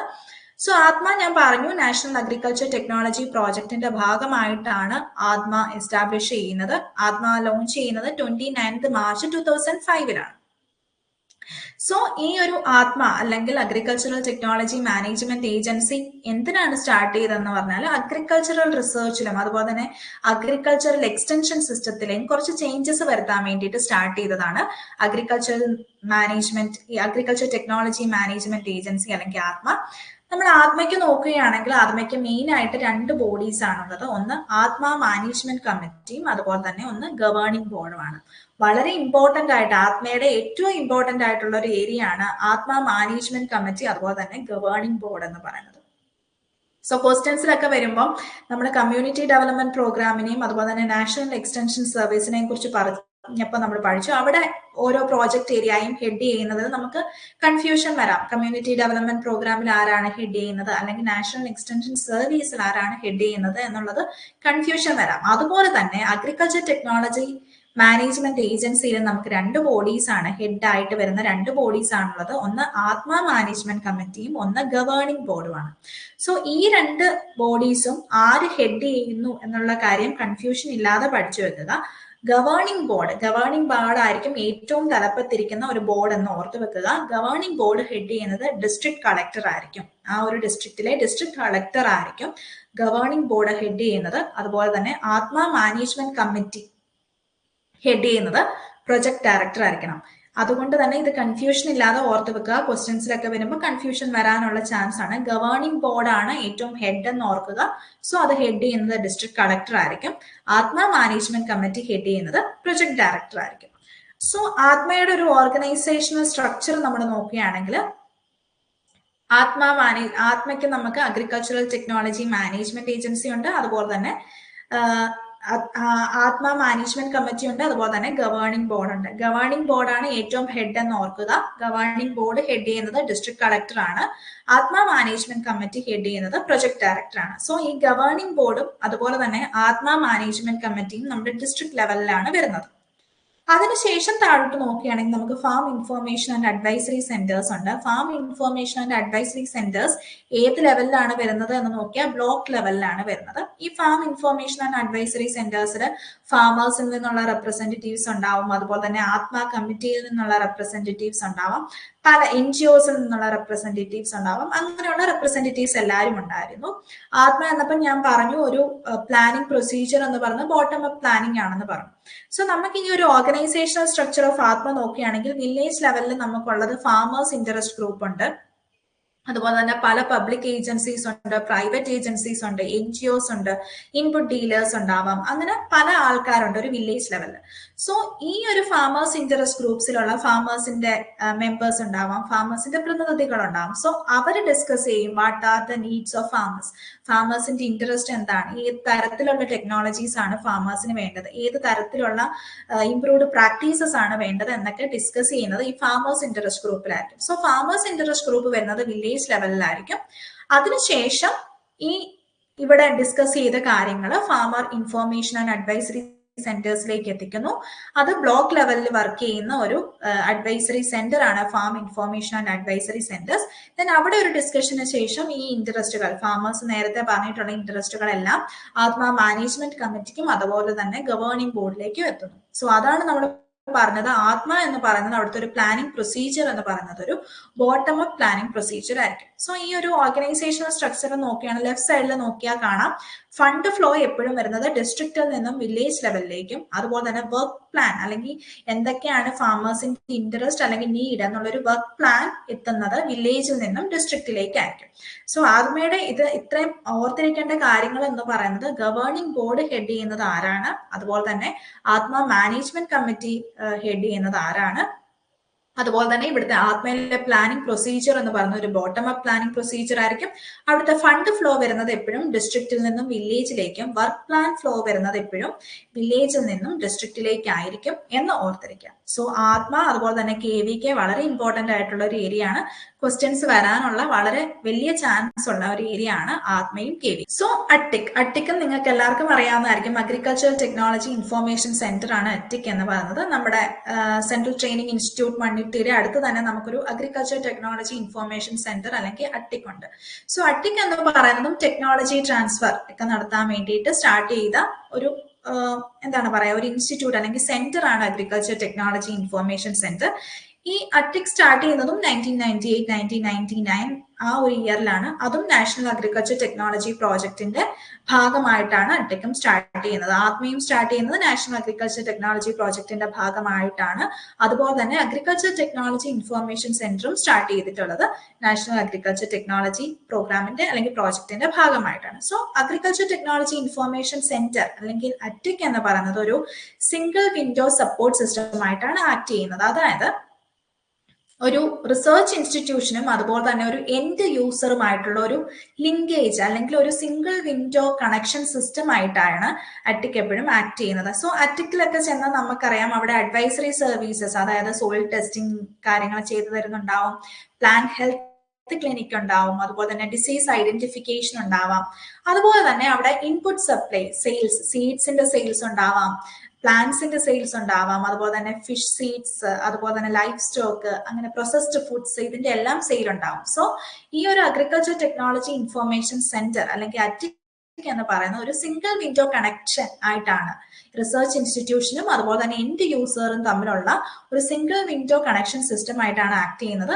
അതുപോലെ തന്നെ അവിടെ ഒരു അഡ്വൈസറി സെന്റർ ആയിട്ടും അതുപോലെ ഒരു സെയിൽസ് സെന്ററും ആയിട്ടൊക്കെയാണ് അറ്റിക് ആക്ട് ചെയ്യുന്നത്. സോ അറ്റിക്കും വരുന്നത് നാഷണൽ അഗ്രികൾച്ചർ ടെക്നോളജി പ്രോജക്റ്റിന്റെ ഭാഗമായിട്ടാണ് അഗ്രികൾച്ചർ ടെക്നോളജി ഇൻഫർമേഷൻ സെന്ററും സ്റ്റാർട്ട് ചെയ്തിട്ടുള്ളത്. അടുത്ത ഒരു പ്രോഗ്രാം ടെക്നോളജി ട്രാൻസ്ഫറിന് വേണ്ടിയിട്ട് തന്നെ സ്റ്റാർട്ട് ചെയ്തിട്ടുള്ള അടുത്തൊരു പ്രോഗ്രാമാണ് നാഷണൽ അഗ്രികൾച്ചറൽ ഇന്നോവേഷൻ പ്രോജക്റ്റ് എന്ന് പറയുന്നത്. ഈ ഒരു പ്രോഗ്രാം വരുന്നത് സെപ്റ്റംബർ 2006 ഇത് ഗവൺമെന്റ് ഓഫ് ഇന്ത്യയും അതുപോലെ തന്നെ വേൾഡ് ബാങ്കും കൂടെ ജോയിന്റ്ലി ഫണ്ടഡ് ആയിട്ടുള്ള ഒരു പ്രോഗ്രാമാണ് national agricultural innovation project. So innovation project ഈ ഒരു പ്രോഗ്രാം എന്ന് പറയുന്നത് ടെക്നോളജി, വളരെ ഇന്നോവേറ്റീവ് ആയിട്ടുള്ള ടെക്നോളജീസ് ഐഡന്റിഫൈ ചെയ്യാനും അതുപോലെ തന്നെ അത് അഗ്രികൾച്ചർ സെക്ടറിലേക്ക് പ്രൊമോട്ട് ചെയ്യാനും വേണ്ടിയിട്ട് സ്റ്റാർട്ട് ചെയ്തൊരു പ്രോഗ്രാമാണ് നാഷണൽ അഗ്രികൾച്ചർ ഇന്നോവേഷൻ പ്രോജക്ട്. ആ പേരിൽ തന്നെ ഉണ്ട്, നാഷണൽ അഗ്രികൾച്ചർ ഇന്നോവേഷൻ പ്രോജക്റ്റ് ആണ്. വളരെ ഇന്നോവേറ്റീവ് ആയിട്ടുള്ള അല്ലെങ്കിൽ വളരെ ടെക്നോളജിയിൽ വളരെ ഇന്നോവേറ്റീവ് ആയിട്ടുള്ള കാര്യങ്ങൾ വന്നത് ഐഡന്റിഫൈ ചെയ്യാനും അഗ്രികൾച്ചർ സെക്ടറിലേക്ക് പ്രൊമോട്ട് ചെയ്യാനും. സോ ആ ഒരു പ്രൊമോട്ട് ചെയ്യുന്നതിന് ഭാഗമായിട്ട് ചിലപ്പോൾ നാഷണൽ അഗ്രികൾച്ചർ ഇന്നോവേഷൻ പ്രോജക്റ്റിന് പല ഏജൻസിയുമായിട്ടൊരു കൊളാബറേഷൻ വരാം. ഒന്നെങ്കിൽ പബ്ലിക് റിസർച്ച് ഓർഗനൈസേഷൻസുമായിട്ട് കൊളാബറേഷൻസ് ഉണ്ടാവും, ഫാർമേഴ്സ് ഗ്രൂപ്പ്സ് ആയിട്ടുണ്ടാവും, പ്രൈവറ്റ് സെക്ടർ, NGOs, അങ്ങനെയുള്ള പല സ്റ്റേക്ക് ഹോൾഡേഴ്സുമായിട്ട് ഒരു കൊളാബറേഷൻ ഉണ്ടാവും. എന്തിനാണെന്ന് വെച്ചാൽ വളരെ ഇന്നോവേറ്റീവ് ആയിട്ടുള്ള ടെക്നോളജീസ് ഐഡന്റിഫൈ ചെയ്യുന്നു, അത് എന്താ പറയാ അഗ്രികൾച്ചർ സെക്ടറിലേക്ക് പ്രൊമോട്ട് ചെയ്യുന്നു അല്ലെങ്കിൽ ട്രാൻസ്ഫർ ചെയ്യുന്നു. അതിന് വേണ്ടിയിട്ട് സ്റ്റാർട്ട് ചെയ്തൊരു പ്രോഗ്രാമാണ് നാഷണൽ അഗ്രികൾച്ചറൽ ഇന്നോവേഷൻ പ്രോജക്റ്റ് എന്ന് പറയുന്നത്. അതുപോലെ തന്നെ ടെക്നോളജീസ് ട്രാൻസ്ഫർ ചെയ്യാനായിട്ട് സ്റ്റാർട്ട് ചെയ്തൊരു പ്രോഗ്രാമാണ് നാഷണൽ അഗ്രികൾച്ചർ റിസർച്ച് പ്രോജക്റ്റ് എന്ന് പറയുന്നത്. നിങ്ങൾ നെയിം വെച്ച് തന്നെ പഠിക്കുക, കാരണം ഏകദേശം നാഷണൽ അഗ്രികൾച്ചർ ഇന്നോവേഷൻ പ്രോജക്റ്റ് ഉണ്ട്, അതുപോലെ തന്നെ നാഷണൽ അഗ്രികൾച്ചർ റിസർച്ച് പ്രോജക്റ്റ് ഉണ്ട്. രണ്ടും രണ്ട് കാര്യങ്ങൾക്ക് വേണ്ടിയിട്ട് സ്റ്റാർട്ട് ചെയ്തിട്ടുള്ളതാണ്. അതുകൊണ്ട് തന്നെ വളരെ ഡിഫറൻഷിയേറ്റ് ചെയ്ത് പഠിക്കുകയാണെങ്കിൽ കുറച്ചുകൂടെ എളുപ്പമായിരിക്കും. So national agriculture research project എന്ന് പറയുന്നത് ശരിക്കും പറഞ്ഞാൽ ഇതൊരു സ്റ്റേറ്റ് അഗ്രികൾച്ചറൽ യൂണിവേഴ്സിറ്റീസിന്റെ റീജിയണൽ റിസർച്ച് ക്യാപ്പബിലിറ്റീസ് സ്ട്രെങ്തൻ ചെയ്യാൻ വേണ്ടിയിട്ടാണ് national agriculture research project start ചെയ്യുന്നത്. So national agricultural research project start ചെയ്യുന്നത് 1978 സോ ഒരു ഇന്റർനാഷണൽ ഡെവലപ്മെന്റ് അസോസിയേഷൻ ആയിരിക്കും ഇവിടുത്തെ ഒരു ഫണ്ടിങ് അല്ലെങ്കിൽ അസിസ്റ്റൻസ് കൊടുക്കുന്നത്. ഇന്റർനാഷണൽ ഡെവലപ്മെന്റ് അസോസിയേഷൻ ആയിരിക്കും. So national agriculture research project എന്ന് പറയുമ്പോൾ ഞാൻ പറഞ്ഞു സ്റ്റേറ്റ് അഗ്രികൾച്ചർ യൂണിവേഴ്സിറ്റീസിന്റെ റീജിയണൽ റിസർച്ച് ക്യാപ്പബിലിറ്റീസ് സ്ട്രെങ്തൻ ചെയ്യാൻ വേണ്ടിയിട്ടാണ് national agriculture research project start ചെയ്യുന്നത്. സോ ഈ ഒരു ലൊക്കേഷൻ സ്പെസിഫിക് ആയിട്ടുള്ള അല്ലെങ്കിൽ റീജിയണൽ റിസർച്ച് ക്യാപ്പബിലിറ്റീസ് സ്ട്രെങ്തൻ ചെയ്യാൻ വേണ്ടിയിട്ട് ഇന്ത്യയെ പല അഗ്രോ ക്ലൈമാറ്റിക് സോൺസ് ആയിട്ട് ഡിവൈഡ് ചെയ്തു. 125 അഗ്രോ ക്ലൈമാറ്റിക് സോൺസ് ആയിട്ട് ഇന്ത്യയെ ഡിവൈഡ് ചെയ്തു. അതിനായിട്ട് ഓരോ ലൊക്കേഷനും അല്ലെങ്കിൽ ഓരോ അഗ്രോ ക്ലൈമാറ്റിക് റീജിയനിലും അല്ലെങ്കിൽ അഗ്രോ ക്ലൈമാറ്റിക് സോണിലും ഓരോ രീതിയിലുള്ള റിസർച്ച് ആക്ടിവിറ്റീസ് ആയിരിക്കണം നടത്തേണ്ടത്. അല്ലെങ്കിൽ ഇവിടെ നടത്തുന്ന അല്ലെങ്കിൽ ഇപ്പോൾ പാലക്കാട് നടത്തുന്ന അതേ റിസർച്ച് ആയിരിക്കില്ല ഒരിക്കലും ഇടുക്കിയിൽ നടത്തേണ്ടത്, അല്ലെങ്കിൽ പാലക്കാട് നടത്തുന്ന റിസർച്ച് ആയിരിക്കില്ല വയനാട് നടക്കുന്നത്. അങ്ങനെ ഇന്ത്യയെ തന്നെ ഒരു 125 അഗ്രോ ക്ലൈമാറ്റിക് സോൺസ് ആയിട്ട് നാഷണൽ അഗ്രികൾച്ചർ റിസർച്ച് പ്രോജക്റ്റിന്റെ ഭാഗമായിട്ട് ഡിവൈഡ് ചെയ്തു. എന്നിട്ട് ഓരോ അഗ്രോ ക്ലൈമാറ്റിക് സോണിലും റീജിയണൽ റിസർച്ച് നടത്താൻ വേണ്ടിയിട്ട് ഒരു റീജിയണൽ എന്താ പറയാ അഗ്രികൾച്ചർ റിസർച്ച് സ്റ്റേഷൻസ് സ്റ്റാർട്ട് ചെയ്തു, അല്ലെങ്കിൽ RARS സ്റ്റാർട്ട് ചെയ്തു. സോ അങ്ങനെ ലൊക്കേഷൻ സ്പെസിഫിക് പ്രോബ്ലംസ് ഐഡന്റിഫൈ ചെയ്യാനും അതിനൊരു സൊല്യൂഷൻസ് കൊടുക്കാൻ വേണ്ടിയിട്ടുമാണ് നാഷണൽ അഗ്രികൾച്ചർ റിസർച്ച് പ്രോജക്റ്റ് വരുന്നത്. ആ പ്രോജക്റ്റിന്റെ ഭാഗമായിട്ടാണ് ഇന്ത്യയെ 125 അഗ്രോ ക്ലൈമാറ്റിക് സോൺസ് ആയിട്ട് ഡിവൈഡ് ചെയ്യുന്നു. ഓരോ അഗ്രോ ക്ലൈമാറ്റിക് സോൺസിലും regional agriculture research stations start ചെയ്തു. അങ്ങനെ നമ്മുടെ കേരളവും 5 അഗ്രോ ക്ലൈമാറ്റിക് സോൺസ് ആയിട്ട് ഡിവൈഡ് ചെയ്തിട്ടുണ്ടായിരുന്നു. Northern zone, central zone, southern zone, high range zone, അത് കഴിഞ്ഞ് വരുന്നതാണ് പ്രോബ്ലം ഏരിയ അല്ലെങ്കിൽ സ്പെഷ്യൽ ഏരിയാസ് സോൺ. അങ്ങനെ 5 അഗ്രോ ക്ലൈമാറ്റിക് സോൺസ് ആയിട്ടാണ് നമ്മുടെ കേരളത്തിനെ ഡിവൈഡ് ചെയ്തിട്ടുള്ളത്. ആ ഓരോ അഗ്രോ ക്ലൈമാറ്റിക് സോൺസിലും ഓരോ RARS അല്ലെങ്കിൽ regional agriculture research stations start ചെയ്തു. എന്തിനാണെന്ന് വെച്ചാൽ സ്റ്റേറ്റ് അഗ്രികൾച്ചർ യൂണിവേഴ്സിറ്റീസിന്റെ റീജിയണൽ ആയിട്ടുള്ള റിസർച്ച് ക്യാപ്പബിലിറ്റീസ് സ്ട്രെങ്തൻ ആക്കാനും അതുപോലെ തന്നെ അഗ്രോ ക്ലൈമാറ്റിക് റിലേറ്റഡ് ആയിട്ടുള്ള ഓരോ ക്ലൈമാറ്റിക് സോൺസിനും വേണ്ട റിസർച്ച് നടത്താൻ വേണ്ടിയിട്ടുമാണ് ഈ ഓരോ RARS സ്റ്റാർട്ട് ചെയ്തത്. സോ നോർത്തേൺ സോണിലുള്ള RARS ആണ് RARS പീലിക്കോട്. ഇത് വരുന്നത് 1981-ലാണ്. സെൻട്രൽ സോണിലുള്ള RARS ആണ് RARS പട്ടാമ്പി. അതും 1981 തന്നെ ലോഞ്ച് ചെയ്ത ഒരു RARS ആണ്. സദേൺ സോണിലുള്ളതാണ് വെള്ളയാണിയിലുള്ള RARS. അതും 1981-ലാണ്. ഹൈ റേഞ്ച് സോണിലുള്ള RARS ആണ് അമ്പലവയൽ. അതും 1981-ലാണ് വരുന്നത്. ദെൻ സ്പെഷ്യൽ ഏരിയ അല്ലെങ്കിൽ പ്രോബ്ലം ഏരിയ സോൺ ആയിട്ടുള്ള നമ്മുടെ കുമരകം, ആലപ്പുഴ അങ്ങനെയുള്ള സ്ഥലങ്ങൾക്ക് റിസർച്ച് നടത്താൻ വേണ്ടിയിട്ട് സ്റ്റാർട്ട് ചെയ്ത ഒരു RARS ആണ് കുമരകം. ലേറ്റർ 2000-ല് ഇതൊന്നും അല്ലാണ്ട് വേറെ ഒരു RARS വന്നു. അതാണ് ഓണാട്ടുകരയിലുള്ള RARS. സോ ആദ്യമായിട്ട് നമ്മുടെ ഒരു എന്താ പറയാ അഗ്രോ ക്ലൈമാറ്റിക് സോൺസ് അനുസരിച്ച് നമുക്ക് RARS വന്നത് ആദ്യത്തെ 5 സോൺസിലാണ്. Northern zone, central zone, southern zone, high range zone and problem area അല്ലെങ്കിൽ സ്പെഷ്യൽ ഏരിയ സോൺ. ഇതെല്ലാം വന്നത് 1981-ലാണ്. ലേറ്റർ 2000-ലാണ് RARS ഓണാട്ടുകര വരുന്നത്. സോ ഇത് വളരെ ഇമ്പോർട്ടന്റ് ആണ്. നമ്മുടെ റീജിയണൽ അഗ്രികൾച്ചർ റിസർച്ച് സ്റ്റേഷൻസ് കേരളത്തിലെ എവിടെയൊക്കെയാണ്, ഏതൊക്കെ സോണിലാണ് എന്നുള്ളത് വളരെ ഇമ്പോർട്ടന്റ് ആണ്. സോ ഇത്രയുമാണ് ഇന്ന് ഞാൻ ക്ലാസ് എടുക്കാൻ ഓർക്കുന്നത്. കാരണം other important rural development programs in India എന്ന് പറഞ്ഞ് സ്റ്റാർട്ട് ചെയ്താൽ നമുക്ക് ഏകദേശം ഒരു 45 മിനിറ്റ്സ് എടുക്കും ഇത് പഠിച്ചെടുക്കാൻ, ക്ലാസ് എടുക്കാനായിട്ട്. സോ ഇപ്പോൾ നമ്മുടെ ഈ ക്ലാസ് ഇവിടെ ഈ ഒരു ട്രാൻസ്ഫർ ഓഫ് ടെക്നോളജി പ്രോഗ്രാംസ് വെച്ച് നമ്മൾ സ്റ്റോപ്പ് ചെയ്യുകയാണ്. അപ്പം ഇത്രയും നേരം ക്ലാസ് എടുത്തതിൽ എന്തെങ്കിലും ഡൗട്ട് ഉണ്ടെങ്കിൽ നിങ്ങൾക്ക് ചോദിക്കാം. അല്ലെങ്കിൽ ഞാൻ ഇനി കൂടുതലായിട്ട് ടൈം എടുത്താൽ, കാരണം ഒരു 45 മിനിറ്റ്സും കൂടെ എങ്ങനെയാണെങ്കിലും എടുക്കും ബാക്കിയുള്ള പ്രോഗ്രാംസും കൂടെ ഡിസ്കസ് ചെയ്യുമ്പോൾ. ബട്ട് ഇനിയിപ്പം ഇന്ന് തന്നെ ഞാൻ ആ ഒരു പ്രോഗ്രാംസ് ഡിസ്കസ് ചെയ്താൽ നിങ്ങൾക്ക് അത് വളരെ എക്സോസ്റ്റഡ് ആയി പോകും. കാരണം ഇങ്ങനെയുള്ള പ്രോഗ്രാംസ് എന്നൊക്കെ പറയുന്നത് ഇയർ വെച്ചിട്ടാണ്, അതുപോലെ തന്നെ പല നമ്പേഴ്സ് ഒക്കെ പഠിക്കേണ്ടി വരും, വളരെ ബുദ്ധിമുട്ടായിരിക്കും അത്. സോ അതുകൊണ്ട് ഇവിടെ നിന്ന് ഞാനിപ്പോ സ്റ്റോപ്പ് ചെയ്യുകയാണ്.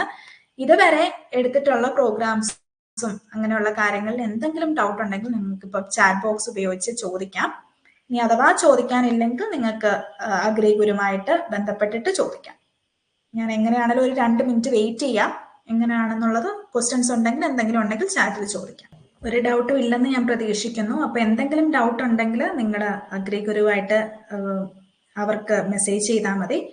അല്ലെങ്കിൽ നാളെ നമുക്ക് എന്തായാലും ക്ലാസ് ഉണ്ട്. ക്ലാസ്സിൽ എന്തെങ്കിലും ഡൗട്ട് ഉണ്ടെങ്കിൽ മെറ്റീരിയൽ ഒക്കെ നോക്കിയിട്ട് എന്തെങ്കിലും ഡൗട്ട് ഉണ്ടെങ്കിൽ ചോദിച്ചാൽ മതി. അപ്പം ഇവിടെ ഞാൻ സ്റ്റോപ്പ് ചെയ്യുകയാണ്. Okay, thank you all. Good.